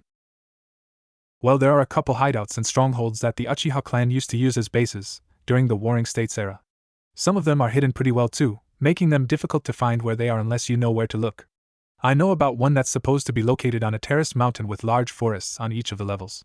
We also store a lot of weapons in Soraku that we use to resupply the shops we have, here," said Satsuki, confusing Naruto at the latter part. "What's Soraku?" asked Naruto, having never heard of such a place before. "It's an abandoned city, though I heard Tusan and Nisan say that it's also inhabited by some black market dealers. But the Uchiha clan have a large weapons store there, run by Nikoba and her granddaughter, Tamaki. I've been there before when Itachi went there to restock the clan with weapons. I mostly just spent time with Tamaki and the Niniko that live there. Until I began filling out the Paw Encyclopedia," Satsuki explained with a smirk at the end. "Paw Encyclopedia?" Naruto asked, even further confused. "It's a game that Nisan and I made, filling up a book with all different kinds of cat paw prints from all different kinds of cats. And we've collected dozens of them, already," Satsuki said proudly of how many paw prints they've gotten, while Naruto raised a brow. "That doesn't seem too hard," said Naruto, only to flinch when Satsuki flicked him. "Maybe to you, but a lot of those paw prints came from Niniko and they're really difficult to catch, being faster and more agile than even regular cats. They can even make their claws sharper with chakra, some are even able to cast genjutsu. And for cats, having their paw prints taken is the same as humans being photographed naked, it's embarrassing for them, making it even more difficult to catch them. So it's not just a game, but also good training to be able to catch all the different cats," Satsuki said, crossing her arms in annoyance, having worked hard to catch so many different cats before. While Naruto looked at her in amazement, upon now hearing how difficult it'd be to get a cat's paw print, especially a Niniko's print, and could see how it would be really good training, needing to catch cats, avoiding their attacks, and holding them down long enough to get their paw prints. "That actually does sound really cool," Naruto said, making the female Ravenet smirk. "Of course. It's not easy, but I make sure to train long and hard to be able to catch any Niniko we go after," replied Satsuki, only for Naruto to shake his head. "That's not what I meant. Sure, it's cool that you're able to collect paw prints like that from Niniko, but I meant that it's cool that you must be really strong to do it. Even if you don't have the Sharingan awakened, you're already very strong, a lot stronger than me," said Naruto, looking down upon seeing the difference between him and Satsuki. He couldn't even handle a few bullies, not really remembering how he even managed to beat them. While Satsuki was able to chase after ninja cats that can use chakra and genjutsu, not doubting she would have been able to beat the bullies without a problem. "Oh thanks," Satsuki said, smiling at her godbrother, touched to hear that he thought she was strong even without the Sharingan, before putting a hand on his shoulder after noticing his expression. "Hey, don't feel bad, you must be pretty strong already too, if you were able to awaken the Sharingan sooner than even Itachi. Plus, that means it'll be really powerful once you master it. Besides, you'll also be training with Ka-san, Itachi, Shursui, and Izumi, and they're all really strong too, so I'm sure you'll catch up in no time," said Satsuki, making Naruto look at her with a small smile, feeling better at her words. "Thanks, Satsuki," Naruto replied, with the Uchiha nodding in response. "No problem, after all, it's a big sister's duty to cheer up her Otoro when he's sad. And of course, I'll still be the stronger one between the two of us, since it'll also be my duty to look after you when you're in trouble," Satsuki said with a smirk, Naruto's smile falling as he looked at her blankly again. "Seriously, how long are you gonna hold that over my head for? We're the same age, does a difference by a few months really matter?" Naruto asked, only for Satsuki's smirk to widen as she patted him on the head. "Don't worry, Otoro, Nei-san will always be here to help when you need her," cooed Satsuki before laughing when Naruto smacked her hand away with an annoyed expression. Later, Naruto and Satsuki stayed at the Naka Shrine a little longer to rest themselves, wanting to make sure they were fully prepared for their training. Before they left for the Uchiha clan's training grounds to meet Mikoto and Itachi, along with Shursui and Izumi. With the two arriving to see Mikoto, Itachi, Shursui, and a fourth person that Naruto didn't recognize but guessed was Izumi. Izumi had pale skin, long brown hair with bangs framing her face, and onyx eyes, with a mole under her right eye. She was wearing a sleeveless, high-collared purple shirt with the Uchiha clan symbol on the back, baggy blue pants, blue ninja sandals, a shuriken hostler on her right leg, a red armband on her left arm, and a long purple fingerless glove that ran nearly the length of her right arm. "Naruto, Satsuki, we're glad to see you both made it," Mikoto said, smiling at the two children as they went over to the four Uchiha, with Shursui and Izumi smiling at Naruto. "Hey, nice to see you again, Naruto. It's good to see you're now officially part of the clan," said Shursui, with Naruto nodding at the older Uchiha. Yeah? Thank you for before, with helping me get back home, and for Naruto said, not sure how to say it, given how he was only adopted by Mikoto because Shursui told her about his Sharingan. Don't worry about, I'm just glad I could help a fellow clansman, even one who didn't know it at the time. And I suppose now we can have an official introduction too. I'm Shisui Uchiha, also known as Shisui the Teleporter. Shisui introduced with a smile, while Naruto looked at him in surprise. The Teleporter? Naruto asked, wondering what kind of nickname that was. Shisui is one of the fastest in the Uchiha clan, along with having unmatched mastery of the Shunshin Jutsu. Being able to simply fade out of existence, leaving no evidence behind that he was there or any indication of where he moved to. He's even able to leave afterimages behind that are tangible and strike with actual force. Mikoto explained, much to Naruto's amazement. Why you're that fast? Said Naruto, not thinking anyone could move that fast without something like his father's Hiraishin Jutsu. Yeah, but it wasn't easy getting to that level, and despite the nickname, I don't actually teleport, it just looks like I do.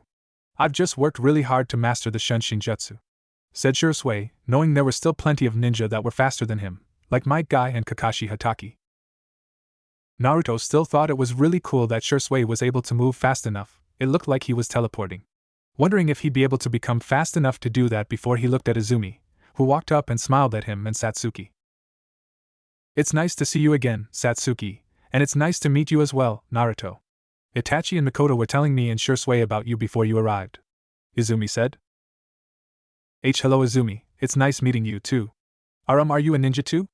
Naruto asked, wondering if Izumi graduated early like Itachi did, only for the brunette to laugh sheepishly. Oh no, I'm not a ninja, not yet anyway. But I am at the top of my classes in the academy. In fact, my teachers are even considering letting me graduate a year early with the progress I've made, Izumi said, knowing that while she's improved, she's nowhere close to Itachi's or Shisui's levels. Izumi's also unlocked the Sharingan too.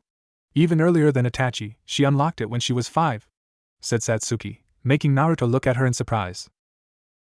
You unlocked the Sharingan when you were 5 too? Questioned Naruto, given how Itachi was supposed to have been the youngest Uchiha to awaken his Sharingan, but now learning that Izumi unlocked hers first. Well, technically, I did unlock my Sharingan when I was 5, but I never really had that much chakra, so I couldn't actually use it. If I kept it active too long I'd faint. Though recently, I've managed to get my chakra reserves high enough to where I can use it a little longer, Izumi replied while activating her Sharingan, which had 3 tomos in it. Oh well, I still think it's cool you awakened it that soon, said Naruto, making Izumi smile brightly at him before hugging the Uzumaki. Aw, thanks. You're as sweet as Mikoto said you were, Izumi said, making Naruto blush in embarrassment. I think you might have some competition, Itachi, stated Shisui, smirking at his friend, with Itachi looking at him blankly. Haha, you are just hilarious, Shisui, Itachi muttered while rolling his eyes, as Izumi letting Naruto go before Mikoto stepped forward. Alright, now let's begin today's training. First, we'll be having both of you working on your chakra control, something that will be very important later on. Then we'll be moving on to some basic ninjutsu and taijutsu, but before that we'll be testing your elemental affinities, Mikoto said, making Naruto and Satsuki look at her in confusion. What are elemental affinities, Ka-san? Satsuki asked, only for Mikoto to pull out 2 pieces of paper and hand them to both children. This is called chakra paper. It's used to help test your elemental affinities. All you need to do is channel chakra into them and it'll reveal what affinities you both have, said Mikoto, with the 2 still looking confused, but nodded as they channeled chakra into them. With Satsuki's paper wrinkling before burning to ash, while Naruto's paper was sliced in half with one of the halves burning to ash, like Satsuki's. Though, what really surprised the older Uchiha was that the other half of Naruto's paper became damp with bits of ice starting to form on it. What does that mean? Naruto said, not sure what the results meant. It means that Satsuki has a lightning affinity and a fire affinity, while you have an affinity for wind, fire and water, along with having the Hayatan Kekkai Genkai from the looks of things. Wind affinities being pretty rare here in the land of fire, though you're probably the first known case of someone having the Hayatan Kekkai here. But luckily for both of you, I happen to have lightning and wind affinities as well, while Itachi has his own water affinity. Plus, since all Uchiha are skilled in fire-style ninjutsu, so you and Satsuki will have a lot to learn from for your fire affinities, Shisui explained, much to their excitement, though Satsuki couldn't help but feel a bit jealous that Naruto had a second Kekkai Genkai.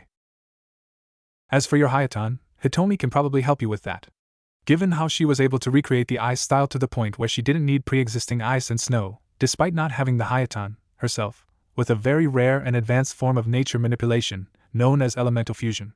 Mikoto said, surprising Naruto that Hitomi could use ice-style jutsu, but was also happy that there was someone who could help him master his Kekkei Genkai. One other thing is that we'll be helping you understand the basics of your Sharingan, Naruto, making it easier for you to use it in combat when the time comes, along with helping you master it. Satsuki, while you haven't awakened yours yet, you should still observe, as it will be useful information for when you awaken your own," added Itachi, with Naruto and Satsuki nodding in response. "Now, let's get started, shall we?" Mikoto said with a smile, eager to start training her children. Military Police Force Headquarters. Meanwhile, within his office in the police force headquarters, Fugaku was frowning as he looked over several documents that Yashiro Uchiha has just given him, with Yashiro standing across from the clan head, waiting for him to look over everything. "Well?" Yashiro said impatiently, once Fugaku finished looking everything over, with Fugaku setting it aside and folding his hands together in front of him. "How did you get this information?" questioned Fugaku, wanting to know how Yashiro got his hands on the documents. Documents that, if they were true, would have had him convinced to go along with the planned coup d'état. As even with his desire for a peaceful solution, Fugaku couldn't do nothing with this new information. "Does it matter where? I know for a fact it's true, and it's only further proof of how the village has been using and controlling the Uchiha clan since Konoha was founded. Now it's time we take back what our clan helped build," Yashiro said, not wanting to reveal he was given the information by the masked Uchiha, with Fugaku frowning at the lack of answer before shaking his head. "You expect me to take any of this as fact, when you won't even tell me where you got it from? For all you or I could know, this could all be falsified by someone that wants the Uchiha clan to go to war with Konoha," Fugaku said, making Yashiro scowl in annoyance. "So what? It doesn't change the fact that we're already under suspicion for causing the Kyuubi attack. Hell, even before the Kyuubi attack, this village and those leading it has made it clear that it doesn't trust us, and it never will. We've been moved to the outskirts of the village, away from everyone else.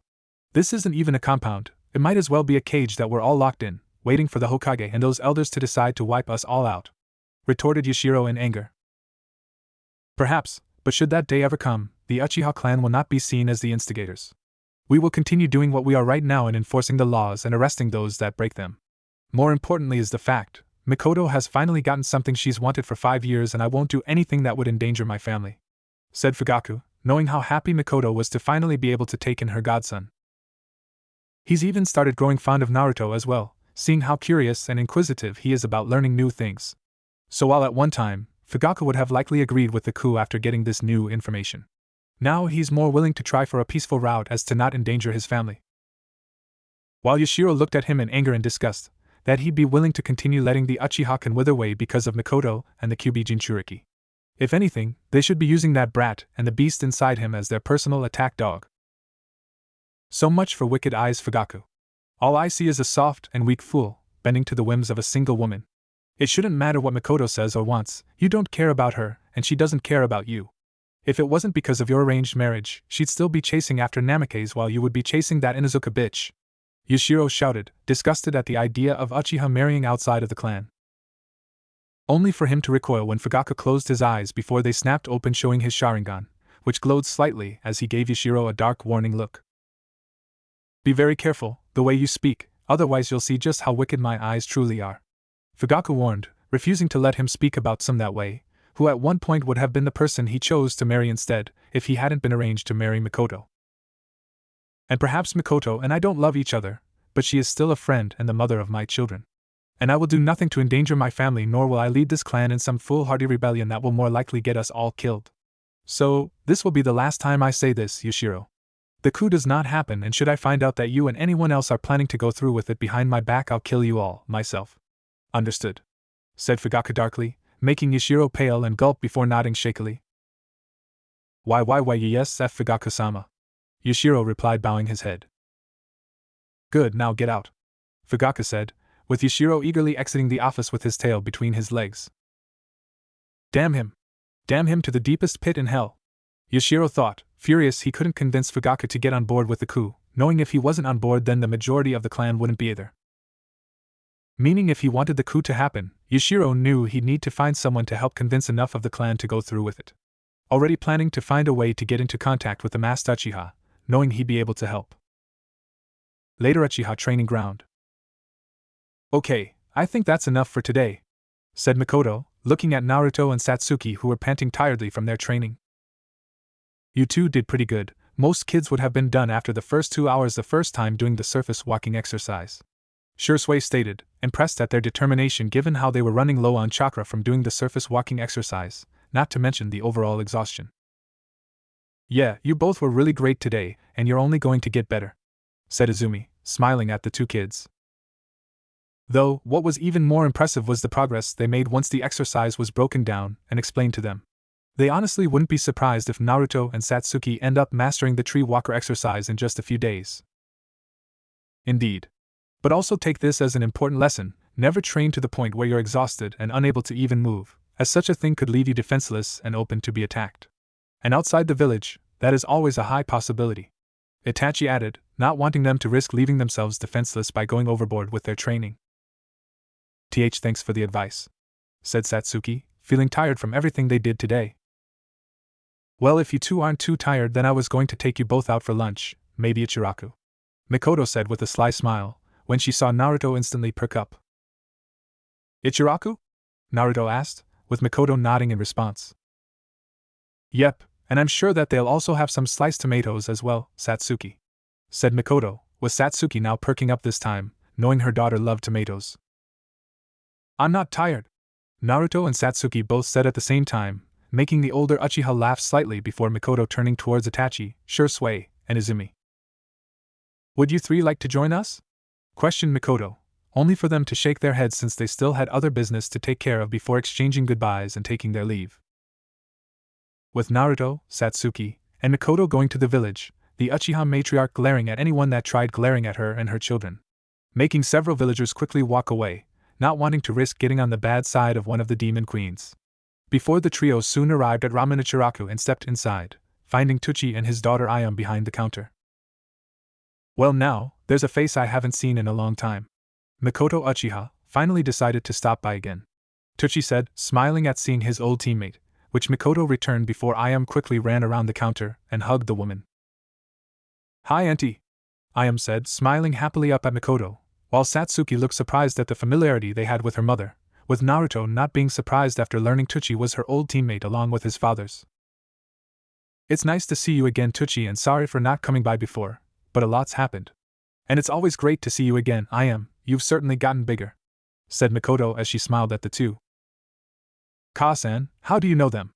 Satsuki asked curiously, making Tucci and Ayam turn to her and Naruto, before smiling at the latter. Naruto.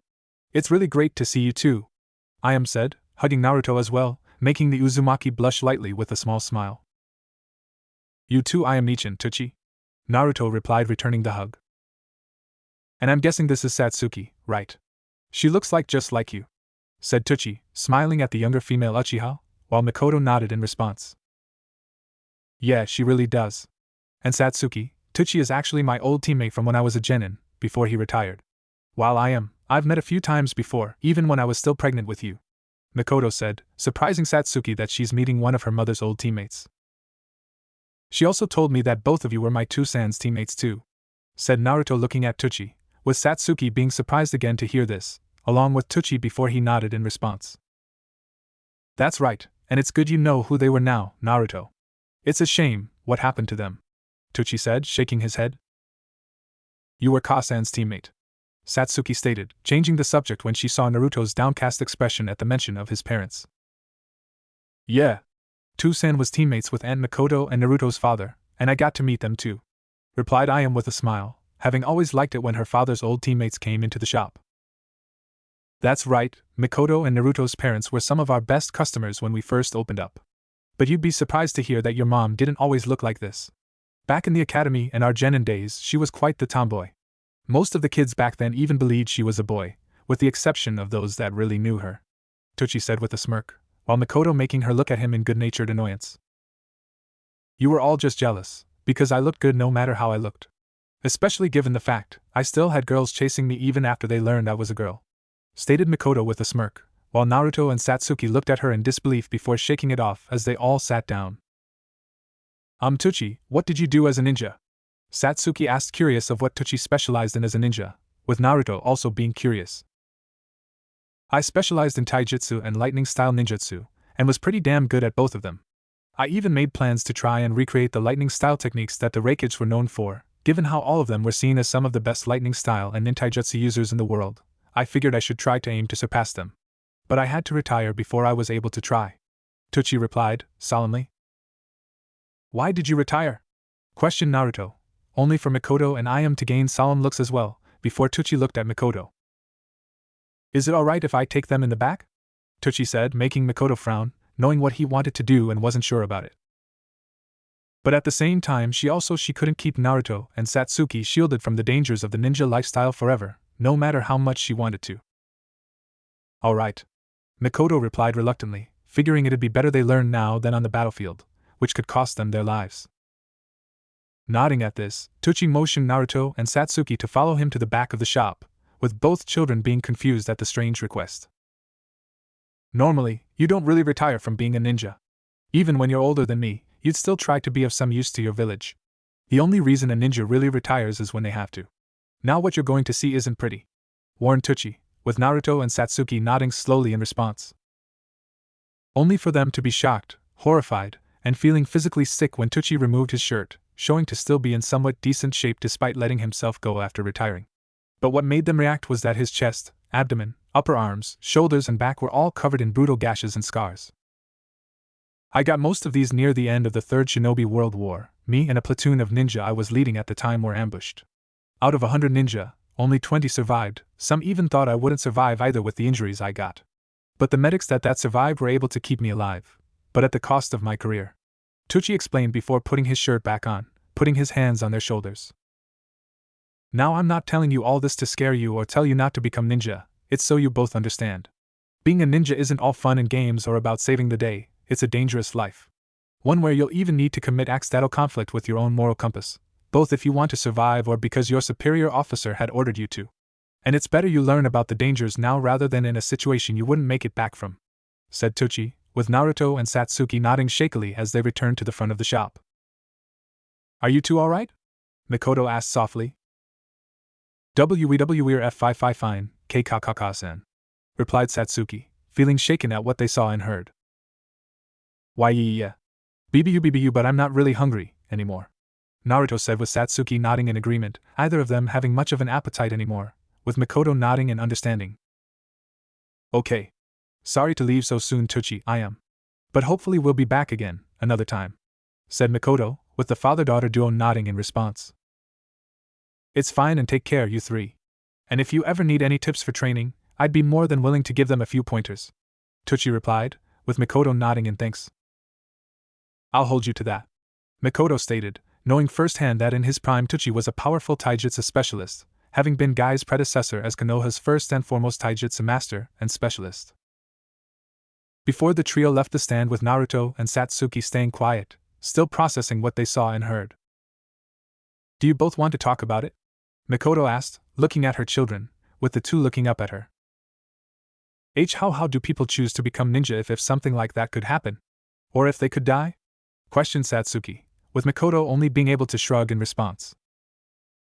There's not really a definitive answer for that, as everyone has different motivations for being ninja, whether it's because they're from a ninja clan, their parents are ninja, they have a dream that can only be accomplished by becoming a ninja, desiring to serve their village, and so many other reasons, replied Mikoto. Should we still become ninja? Naruto asked, wondering if they should still be ninja if there's a chance something like that could happen. If that's what you both want, the choice is entirely yours to make on, if you still want to be ninja or anything else. This way you'll at least better understand how dangerous the lifestyle is. That it's important to never become complacent and always keep pushing yourselves to be stronger, as there will always be another person stronger than you, and most importantly, both of you will need to look out for and protect each other. Promise me that if you do choose to become ninja, you'll protect each other, said Mikoto, with Naruto and Satsuki immediately nodding in response. I promise, we'll always look out for and protect each other, Naruto replied, having just gotten a family and refused to let anything happen that's take it away. Yes, so will I, and I was going to anyway since it's my responsibility as his Nei-san to protect Naruto, added Satsuki while smirking at Naruto, who looked at her in annoyance, much to Mikoto's amusement. I'm glad to hear that, Mikoto stated, happy knowing her children will take care of each other once they become ninja. Before the trio stopped when they saw Hitomi walking towards them along with Hinata and Hanabi, with Naruto looking at them in recognition. with Hitomi smiling at her daughters and nudging them forward. Hello, it's an nice to see you again, and to me meet you too. I am Hinata Hyuga, Hinata said with a small bow. And I'm Hanabi Hyuga, we're twins, said Hanabi while greeting Naruto and Satsuki with a smirk as she waved to them. Yeah, I remember you too, I'm glad you're both alright. And I'm Naruto Uzumaki, it's nice to meet you both, replied Naruto with a smile, with Satsuki smiling slightly at the sisters as well. And I'm his Nei-san, Satsuki Uchiha, Satsuki said, much to Naruto's annoyance. It's nice to meet you, officially, Naruto, and you as well, Satsuki. We also wish to thank you for coming to our defense the other day against those bullies. Even if you had no reason to help us, you still did, and we wanted to thank you in person, Hanabi said, Hinata nodding in agreement. We also wanted to apologize for our old sea caretakers leaving you alone, too. We're Gigi glad to see you're alright though, added Hinata as she smiled shyly at the Uzumaki, which Naruto returned. It's fine, really. You two were fine and that's all I cared about, besides, I paid those jerks back for picking on you both, Naruto replied, making Hanabi smirk. Good. They deserved it for picking on two innocent girls and then attacking our savior, stated Hanabi, pleased to know Naruto was able to get payback on the bullies for them and himself. As long as YUD didn't GG get in trouble, Hinata said, not wanting Naruto to have gotten in trouble because of them. So did you two want to come play with us? Satsuki asked, making the twins smile and nod as the four children quickly ran off together, with Mikoto and Hitomi following behind them. So, I take it things went well after I left, stated Hitomi, smiling at seeing how happy Naruto now looked, much better than he did before. They did, and hopefully they'll stay that way, Mikoto replied, smiling as well as they watched the four children run off together. Naruto, Satsuki, Hinata and Hanabi soon arrived at the park, where they decided to play a game of hide-and-seek with the addition that the seeker would need to also tag the hiders in order to catch them, allowing the hiders the chance to escape the seeker and continue hiding until they were caught, with the whiskered Ravenet having been chosen as the first seeker, while Satsuki, Hinata, and Hanabi went to hide. The game lasted a few hours, giving each of them a chance to be the seeker, before they all sat down to rest. Ha! I still have the best time in finding all of you, Satsuki said with a smirk, having managed to find and tag both Naruto and the Hyuga twins the fastest, much to their annoyance, mostly Naruto's and Hanabi's. I was close to beating you all.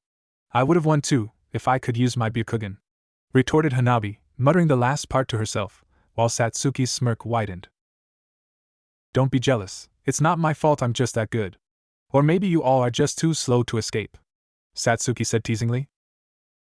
You only won because you have more training in chasing people, thanks to those cats you chase all the time, Naruto said while crossing his arms, annoyed that he was the first one Satsuki managed to find and tag. Chasing cats? Hinata asked in confusion, which Hanabi shared as they looked at Naruto and Satsuki. Yeah, Satsuki told me that she and Itachi, her older brother, made a game about chasing different kinds of cats in Nico to get their paw prints for something, called a paw encyclopedia, replied Naruto, surprising the sisters. Our brother, Satsuki said, correcting Naruto's statement on Itachi only being her brother, before looking at Hinata and Hanabi. But yeah, I've just gotten good at chasing targets since Nico are much faster and more agile than any of us. So it's natural I'd be the best chaser, not that it would have made any difference in me being the winner, stated Satsuki. It would have if Hinata and I could use our Byakugan, Hanabi said in annoyance, swearing that next time she'll be the winner. That wouldn't really be fair, Hanabi. You using our Byakugan to look through things to find them, said Hinata, not wanting to cheat by using their Byakugan to simply look through everything to find where they'd be hiding. You can see through things with your Byakugan? Naruto asked curiously, not really knowing what the Byakugan could do, outside that it simply made the Hyuga clan's eyes look different than anyone else's. Yep. The Byakugan lets us see through any object, including a person's body to see their chakra and tenketsu, which we can strike and close with our Juken. It also gives us a complete 360 view of our surroundings, and the more we train it, the farther we're able to see, with it helping that our Byakugan are already really strong, Hanabi said proudly, surprising Naruto to learn what the Byakugan could do. And mine isn't really that strong though, Hanabi can already see further than I can, said Hinata, knowing her sister's Byakugan is stronger than hers. Well, the Sharingan is cooler, gives us a lot more abilities. We can cast Genjutsu, predict an opponent's movements, copy jutsu, and see chakra with it too. Even if it's not to the same extent as the Byakugan with the latter. Satsuki said while crossing her arms with a smirk, believing the Sharingan is stronger than the Byakugan, with Hanabi frowning before realizing what the Uchiha said. Wait, you said do you have the Sharingan? Hanabi asked, turning towards Naruto, with Hinata doing the same, both of them being surprised when he nodded. Yeah, I do have the Sharingan, apparently. I actually awakened it when I helped you two against those bullies, after said Naruto before trailing off, not wanting to say when they left, knowing they didn't leave willing. Oh, sorry. Hinata said while looking down, still feeling bad at how they were unable to help Naruto, with the Uzumaki waving it off. It's fine, really. Besides, it worked out in the end. Naruto replied, given how if he didn't awaken the Sharingan then Mikoto never would have been able to adopt him. Yeah. While I'm angry to hear about some bullies beating up my Ototo, he's now living with us. And next time anyone tries picking on him, they'll have to go through me. Satsuki said with a smirk, much to Naruto's annoyance. We're the same age. A few months doesn't make you older than me, said Naruto, only for Satsuki to pat him on the head. There, Ototo. You just let Nei-san handle things if any more bullies try picking on you, okay? Satsuki said with her smirk growing as Naruto tried smacking her hand away, only for her to pull it back before he could. You know, Naruto, being the younger sibling isn't so bad, Hanabi said while mentally smirking, with Naruto looking at her in confusion. How? Questioned Naruto as the brunette wrapped an arm around Hinata before pulling her close. Simple, while Hinata's technically older, I'm the one who usually looks out for her and helps her whenever she's in trouble. Something I'm sure you'll have to do plenty of times whenever Satsuki gets into trouble, as well, said Hanabi, causing Satsuki to freeze at her words, while Naruto perked up. Really? Naruto said, now being more interested, especially if he's able to hold it over Satsuki's head that he has to get her out of trouble. It's true, Hinata said while looking away, given how she did get into trouble a few times with Hanabi helping her get out of it, much to her embarrassment given what happened some of those times. Oh yeah? Like one time, when Hinata had convinced Natsu to help sneak her out of the compound to get her, Hanabi said with a smirk on her face, before Hinata quickly covered her mouth with a growing blush. Hanabi. Why you PR promised Eneni never to tell anyone, said Hinata, realizing what her sister was going to reveal, only to pull back on reflex when Hanabi licked the palm of her hand. She got Natsu to sneak her out of the compound to one of her favorite bakeries in the village to get her over a dozen cinnamon buns, which Hinata ate all at once, said Hanabi as her smirk turned into a grin, even as Hinata desperately tried getting her to stop. Hanabi, please, Hinata said while giving her twin a pleading look. That's actually the same face she used on Natsu to get her to help. But then Hinata ended up getting sick from eating all the cinnamon buns and needed to be carried back to the compound. And she was lucky no one saw them, except for me, anyway. Nei-san could barely move for 3 days after that and couldn't even look at a cinnamon roll for an entire month without getting sick. But that doesn't stop her from doing the same thing, whenever she gets a chance, Hanabi said, much to Hinata's embarrassment, while Naruto and Satsuki laughed lightly. You're so mean, Hanabi! Hinata exclaimed, with Hanabi merely smiling at her sister before hugging her. It's just part of the job, Nei-san. And besides, at least I didn't tell them about the time you accidentally activated your Byakugan inside the girl's hot spring in the compound and said Hanabi, only for Hinata to cover her mouth in embarrassment and mortification. Don't, said Hinata, refusing to let anyone learn about that incident, having been unable to look at any of the female Hyuga without getting embarrassed for 6 months, her own mother included. Which wasn't helped by Hanabi's constant teasing the entire time. See, Naruto? Being the younger sibling isn't so bad, especially once you start getting plenty of dirt on your older siblings, Hanabi said, with Naruto nodding in agreement, while Satsuki's amusement faded away. Yeah, I guess you're right. Isn't that right, Nei-san? Naruto said while smirking at Satsuki, eager for when he'll have embarrassing things to reveal about her. I don't like her, Satsuki mentally stated in a dry manner while looking at Hanabi, knowing she's just taken away any advantage she had over Naruto as the older sibling. With it not being helped by the fact that the lavender-eyed brunette was now looking at her with a smirk. Who's the winner, now? Thought Hanabi, pleased at getting back at Satsuki for winning the game by taking away her enjoyment at being the older sibling.